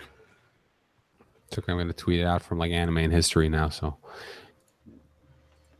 you can't handle that kind of clout. You hear that, guys? This guy has more followers than you will ever have. And that's what determines your value as a human. You know, we're going to enter that. Haven't you period. watched Black Mirror? No, I haven't actually. It's really good. Yeah, I've heard that. Yeah. I hear it's like the new Twilight Zone or something. Yeah, that's true. That's true. And now they're actually making a show based on like Philip K. Dick short stories, like an anthology show. And I think that might, and it's also like the British are doing it. And I have a feeling that might kind of be a little bit like that too, because his stories The British are doing it. The British are doing it. yes. One if by land, two if by Sorry, I had BBC. to shoot my sister in the face. Good boy. All right. Let's start off so we can give Neon a send off because he's got to go. Aw, damn it. Yeah. Yeah, I know, Kevin. Again. At least he announces it. Unlike George. George just leaves sometimes. Just Yep. He leaves after saying 5 words for the last 2 hours. yeah, it was just where George? Where'd George go? Oh, he's gone. Okay. Of course he is. All right. Let's get going. Going back in 3, 2, 1. Hello, and welcome back to the Baka Gaijin Show. We have terrible news. Neon has to depart early, Aw, unfortunately. which is a shame because I was looking forward to his opinions on this next topic, but Oh boy. I certainly do Nope. understand. Unfortunately, his opinions on Yuri on Rice were more important. Exactly. At Yeah. least he Right. left us with that gem before he had to leave. Oh, we should do this again soon. This was fun. Yeah, we It's should. been a while. Oh yeah, It's been a absolutely. while. Yeah. Yeah, try being less busy, as I'll I ma- I'll tell make all sure my that- guests. Yes. To account. Yeah, Actually, be like okay. me. Have nothing. Well, I mean, That's what makes the thing. him the ideal co-host. I can just call him anytime and be like, "Do you want to talk?" Yeah, sure. You see, but that's the Okay. that's the bad part about me. Like, I do have nothing, and yet I'm still too busy to do fun shit. Yeah. Why? Exactly. It's like It's not fair. it's like the last man in the world who his glasses break right as he's about to sit down and read a book. Oh, But I I can love still that read- episode of Twilight I can Zone. still read the large print. and his eyes fall out, and he's like, "Oh, good thing I know how to read Braille." When his hands fall off, he's like, "No!" That Treehouse of Horrors is brilliant. All right, guys. I'll see All you right, later. see ya. Bye, Neon. Signing off. Thanks for being on. Thank you. Bye.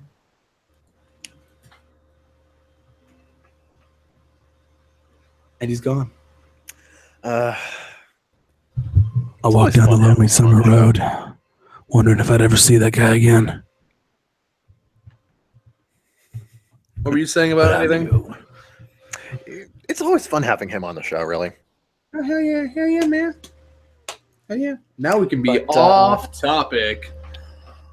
Hey! No. All right, But so yeah, fucking our next Cubase topic wanted is... to talk to us about some shit, so we're gonna do that. Yeah, specifically, he wanted us to talk about Sword Art Online and hate them mentality. Yes, a callback to episode 11 of Baka Gaijin Show Prime. I actually need to talk about SAO and hate them mentality personally, because Okay. I'm a little guilty of this myself.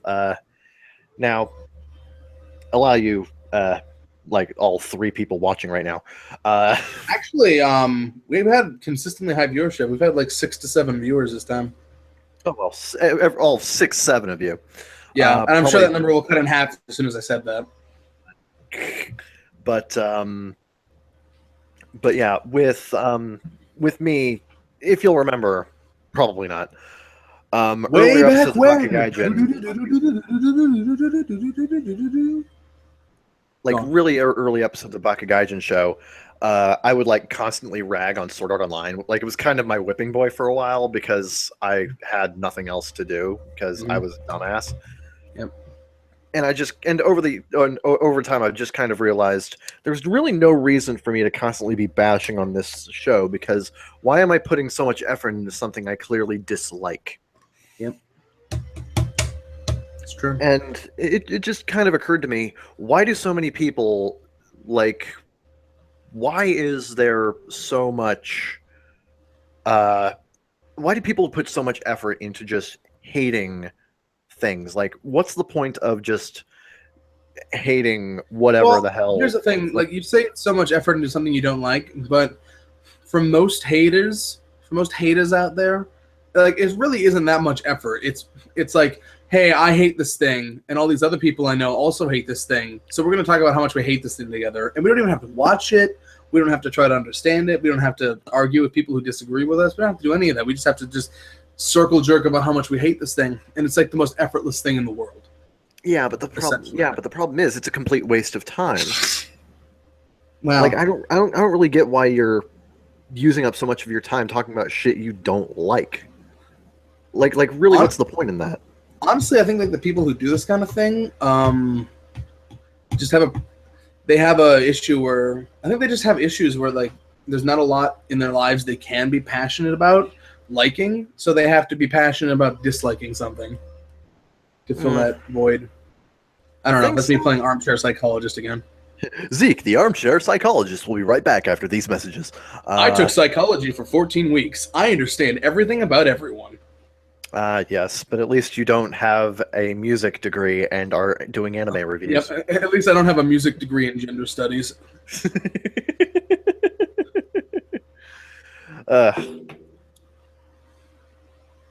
But yeah, it just kind of intrigues me that so many people put so much, I don't know, not necessarily effort, but so much time into hating something that, you know, ultimately they could just be, because there is stuff that a lot of these people like. They'll go on about how, oh, they like this show, they like that show, and how that's great and that's amazing.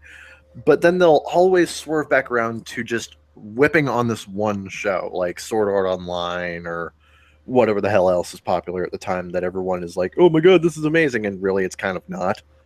Yeah. It's Like I saw a little bit of this happen when Attack on Titan was at its height.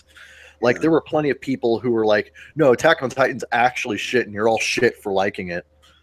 And I was just like, well, because it is a flawed show and you know, it doesn't necessarily go anywhere, but the problem is you're kind of accentuating what you don't like into simply this show is shit and everyone who likes it is inherently stupid. Well, it's fucking hipster bait, fucking contrarian culture at work, Kevin. Like, fucking, if it's popular, because here's the thing, in hipster bait, contrarian culture, people are fucking idiots. So if something is popular, that means a lot of fucking idiots like it, which means it must be pretty stupid. Yeah, but here's the thing. I'm just telling you how their logic works. Yeah, but unfortunately, the thing is, sometimes things are popular because they're good. Yeah. Like, I don't think Avatar: The Last Airbender got as many accolades as it did just because, you know, if it were shit.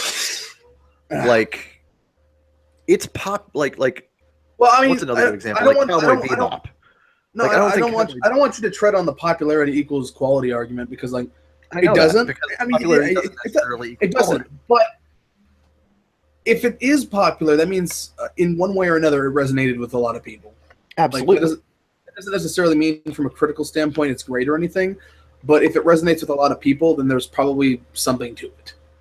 Yeah, it's it's where critical dissonance comes in that factor, because this kind of goes to a video that I saw regarding how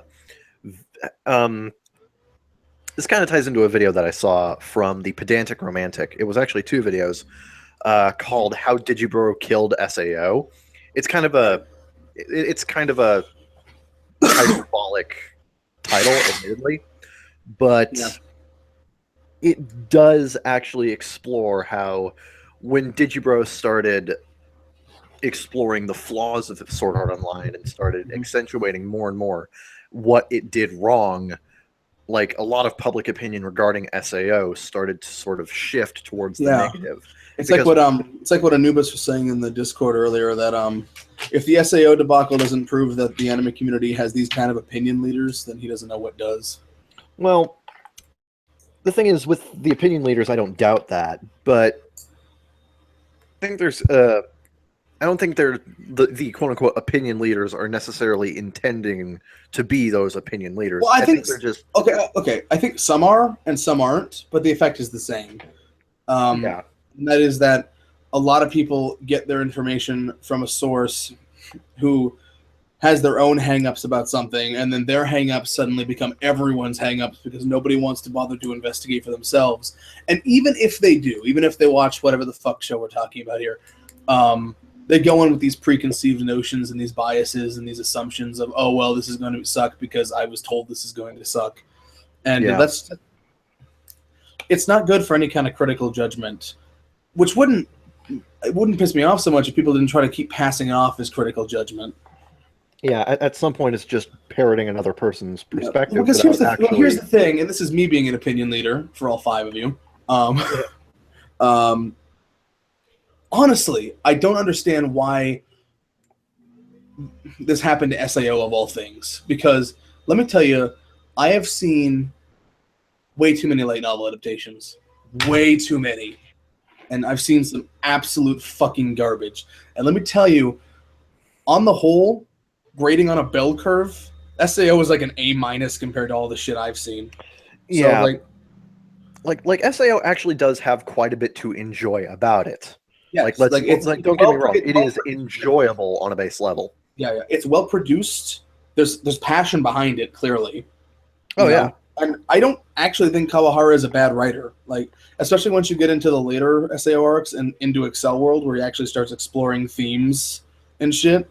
Like, there's a guy who has some ideas that are worth writing about. Yeah, know? I think with SAO, a lot of these critics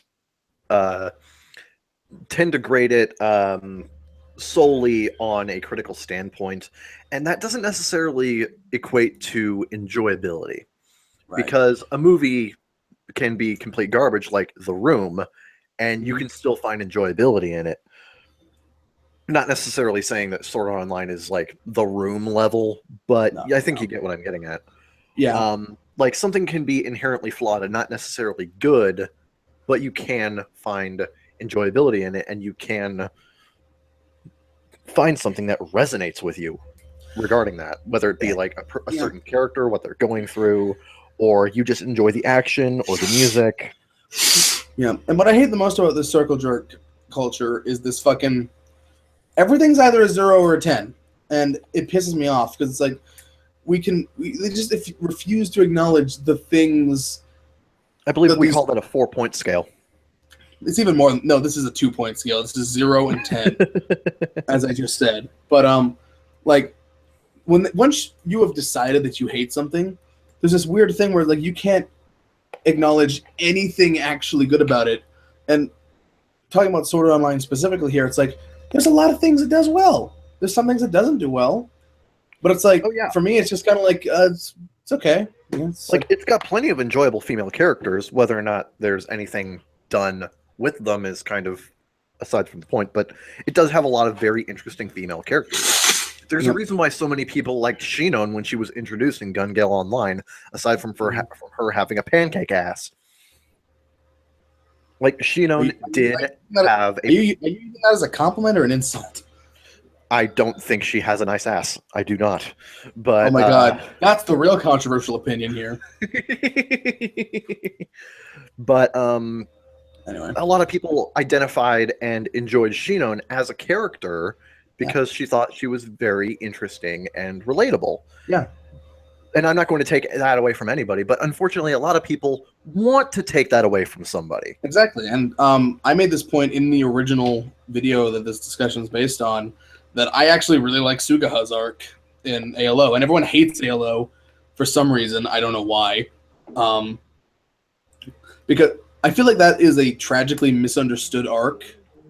Because the entire point of that arc was that she was trying to get over her feelings. Whether or not that ended up panning out in the end is up for debate. But yeah, but a lot of people at the time that was the point. Yeah, but a lot of people just kind of looked at it as, oh, you're going there with SAO.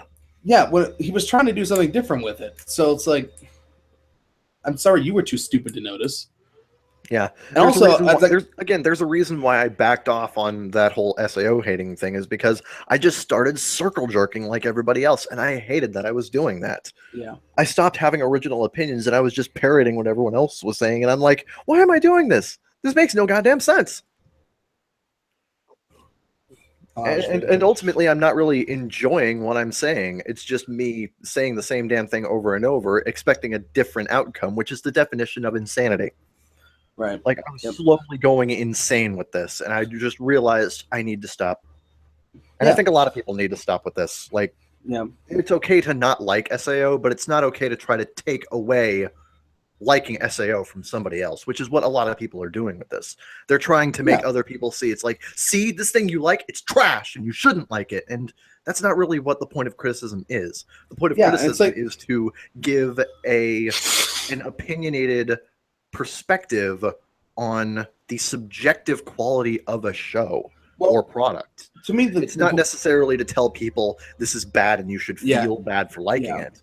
The point of criticism is to judge how well something did what it set out to do. And in that regard, by and large, I think SAO succeeds on most counts. Like, I have my issues with it, but a lot of my issues with it are actually more based on its adaptation than its source. So yeah, with SAO, I don't think it ever attempted to really have this illusion that it was trying to delve into these like super deep topics or anything. Yeah, and everyone keeps fucking bringing that up, like fucking Mother's Rosario. Everyone's like, oh, they're tackling AIDS. I'm like, no, a character has AIDS as a plot point. That's it. Like, fucking get over yourselves. Yeah, like I don't think the series is necessarily trying to create a consistent world or anything like that. I think it's just here to have fun and here for you to be along for the ride. And also, the whole whether or not it does anything relatively well or not is kind of irrelevant. The point is that it's trying to do something that it wants to do, and it hopes that you're enjoying it as well. Also, the whole AIDS thing, back to that,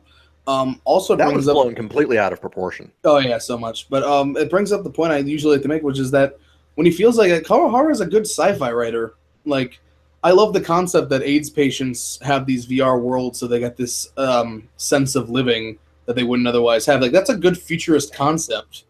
You know, it wouldn't surprise me if we did that one day, you know? Yeah. T4W says, SAO got the hate that badly because of how popular it got. The fact that it got popular, despite its rather numerous flaws, made it an easy target. But again, something in that must have resonated with so many people that it got that popular. Hold on, I gotta think about that statement for a sec, because it's like, if you don't like something because it's flawed, that's one thing. If you don't like something because it's, but I no longer accept as an argument, I don't like this because it's popular. Like, if you don't like it because of its flaws, fine, whatever. But that's your opinion. Don't try to force that on everyone else.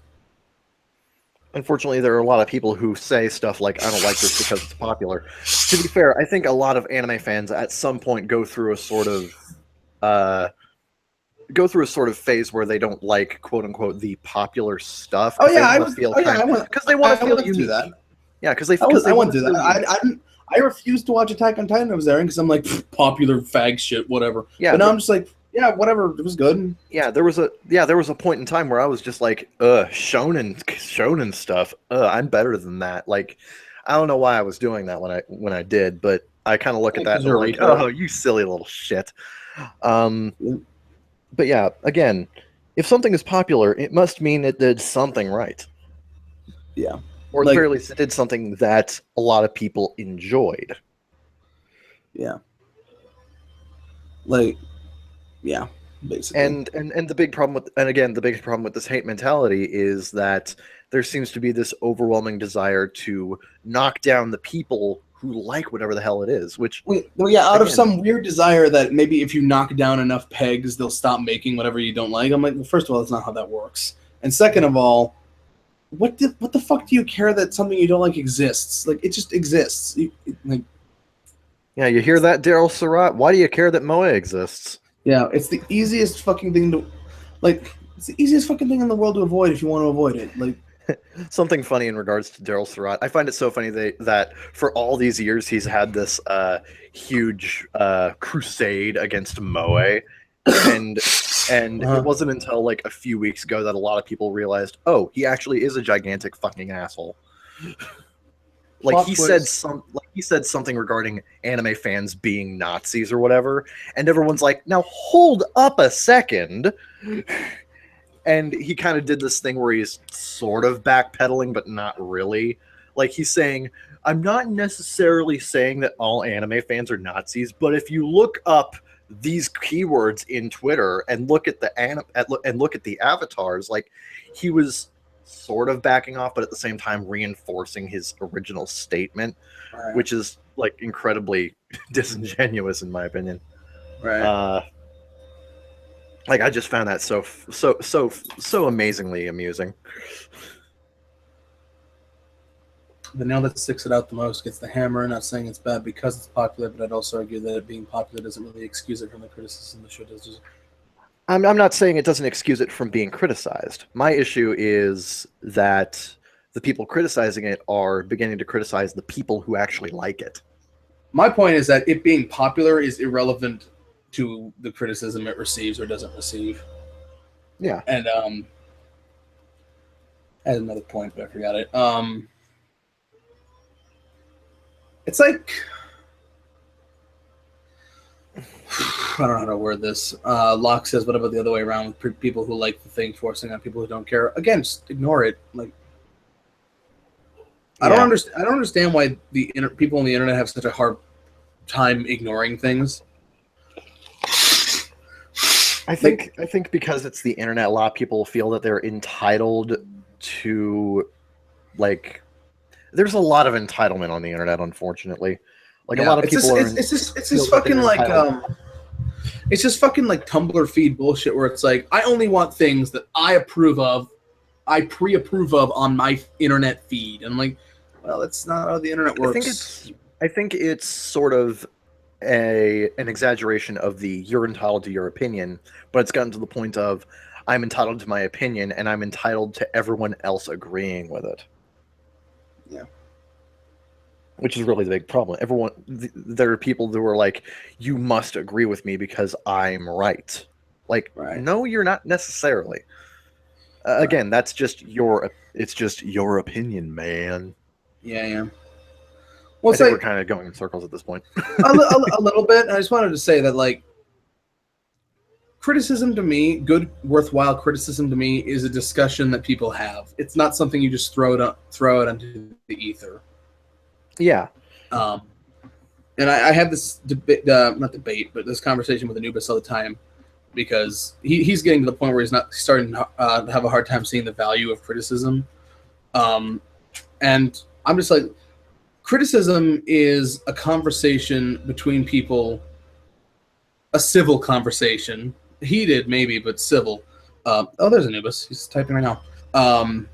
It's a conversation where we can discuss the ideas explored and the characters and the productions and the whatever, and like we can discuss what we like, what we didn't like, what went wrong, what went right, stuff like that, and maybe not reach a consensus, but like have a conversation. But when you're just spouting an opinion out into the ether, like I don't really consider that criticism at that point. That's just kind of you venting. And I mean, I've done that, but I've never done it with the pretense of not inviting a discussion. You know, like I didn't put out that Alika video and block all the comments. You know, like I let people post their comments and I respond to them, and I've had in-depth conversations about that there. Oh yeah. And it's like whenever I do that, there's and other people do this too. Where the thing is like, when you just throw an opinion out into the ether, do it with the expectation that you might start a conversation that's worth having. Don't just like do it because you want to make sure everyone knows how you feel. Yeah. Yeah. I'm sorry. I'm just waiting for Anubis to finish typing whatever fucking monologue he's typing. Yeah. Same here. I love talking with Anubis because he's one of the most opinionated people I know, and that's actually a really good thing in regards to in regards to like having a podcast discussion, because he can have some very insightful things to say. Yeah. Unlike you suck. I do try, man. I do try. I need to try harder, apparently. Yep. Am I not good enough for you? Nope, you're just good enough. Curses. Foiled again. I'm actually, well, while we're waiting on that, so they sort of kind of hinted season 3 of SAO is happening, maybe kind of sort of.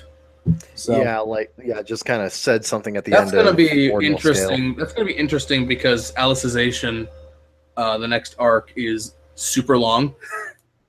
Like, here we go. Criticism is by itself without value. It needs to actually help people before it's valuable. First of all, way to take 10 minutes typing that. Second of all, I think he was trying to like get the right wording out. Yeah, probably. I mean, I understand you don't want. I would argue that, like, a conversation between people that brings new ideas and perspectives and to a work of art or a work of media or whatever the hell you want to call it. I know he doesn't like the word art. Which, I mean, like, I also kind of agree. Well, art just kind of denotes anything that is an artistic expression. Well, his whole thing is that his whole thing is he doesn't like the term art because it's only ever used to describe things people think are not art. Fair. Yeah, I'm like, okay, again, that's fair. But like, I mean, if you're using art in the correct context, like something that is an expression of one's thoughts. Well, I actually had to define this for my art appreciation class. I wrote down art is something that is created that can be appreciated beyond its basic function, beyond its functional capability. I wouldn't necessarily say that's true. Well, I mean, like, I'm not saying you can't appreciate something for its practical purpose. I'm saying that art is something that can be appreciated regardless of or beyond its practical purpose. Okay, yeah, I can get that, yeah. Yeah, because you can put a rock on a stick and call it an axe and be like, okay, like I made this. Is that art? Well, you can appreciate it for its function. If you can appreciate it for something beyond its function, I think that in itself is art. I guess. I don't know. That's just what I came up with at the time. But yeah. What the hell was the thought I was doing before you interrupted me like a jackass? All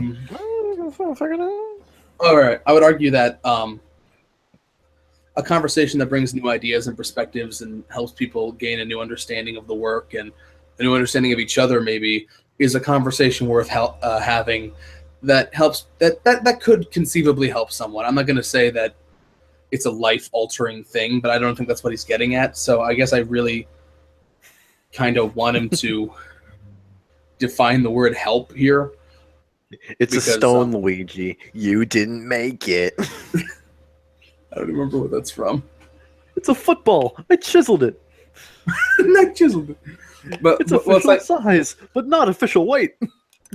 Well, yeah, because I just wanted to define the term help here, because it's like, if I have a conversation about something that I enjoyed or didn't enjoy, and I learned a new perspective, or I changed my opinion on something, or like it helps me better understand things in the future, I feel like that's helped me. But again, like, I don't know what he means, so I can't really comment on if it's necessary or not. Yeah. But the point is, so we'll wait for that 10-word response. But yeah, point is, in regards to like this whole hate mentality, it's really kind of a waste of your time and energy. Because I love that comment. Slow down, Charles Dickens. I didn't come here to read a novel. Because just because ideas and perspectives are valuable and help people. What I'm saying is, people tend to get caught up in expressing their opinions without trying to provide value to people. That's what Time Enforcement Anubis said. Yeah, I can also read Kevin. Yeah, I mean they do. I'm just letting other people watching Noob. Yeah, I mean that's what I was saying basically. But I also don't feel like oh good, we're almost amusing. Anyway, I don't think you necessarily get my face off as your avatar, dude. oh, yeah, I thought that looked familiar. Or better yet, Bieberize it and then put it back up. No.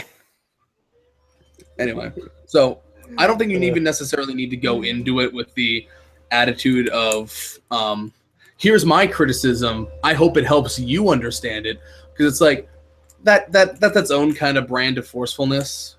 But it's just like if you just have a conversation and you learn something, that's good. I feel like we're a little overcomplicating it. Maybe a little bit. Yeah. So, yeah. But it's good to explore it a little bit more in depth. Yes. Yeah, that's what it looks like. Derpy as fuck. Can't deny it. Can't deny it. I also need a fucking haircut. Pretty derp. Yep. Also, did you get your teeth fixed? No. It would cost friggin' $250. I've seen your teeth though, and I'm just like, how do you close your mouth without killing yourself?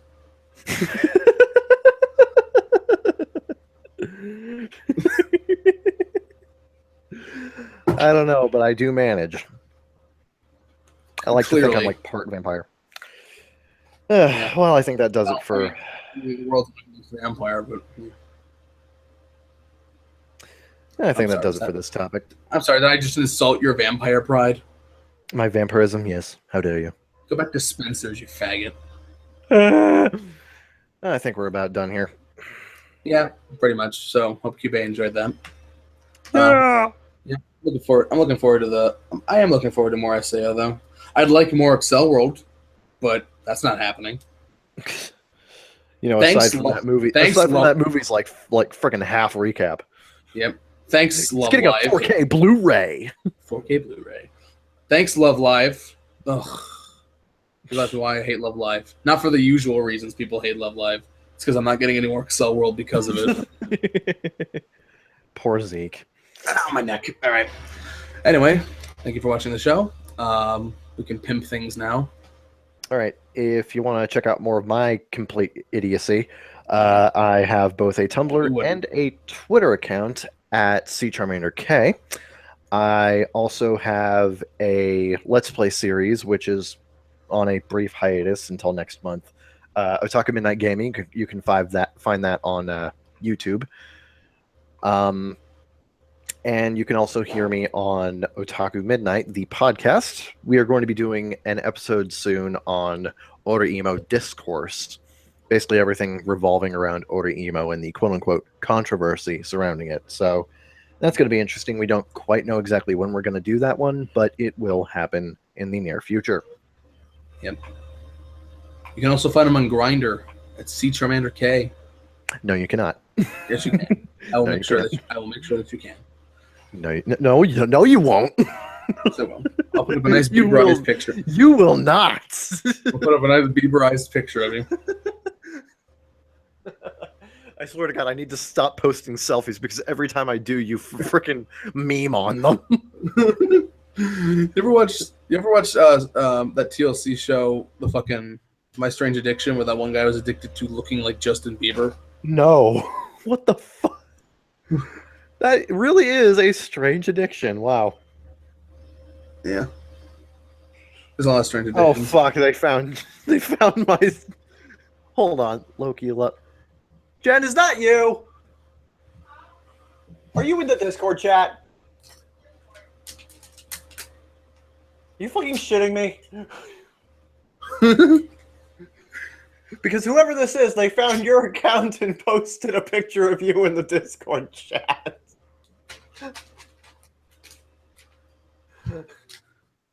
I'm Zeke Freak. You can find me at Zeke Freak on Twitter, on Discord, apparently.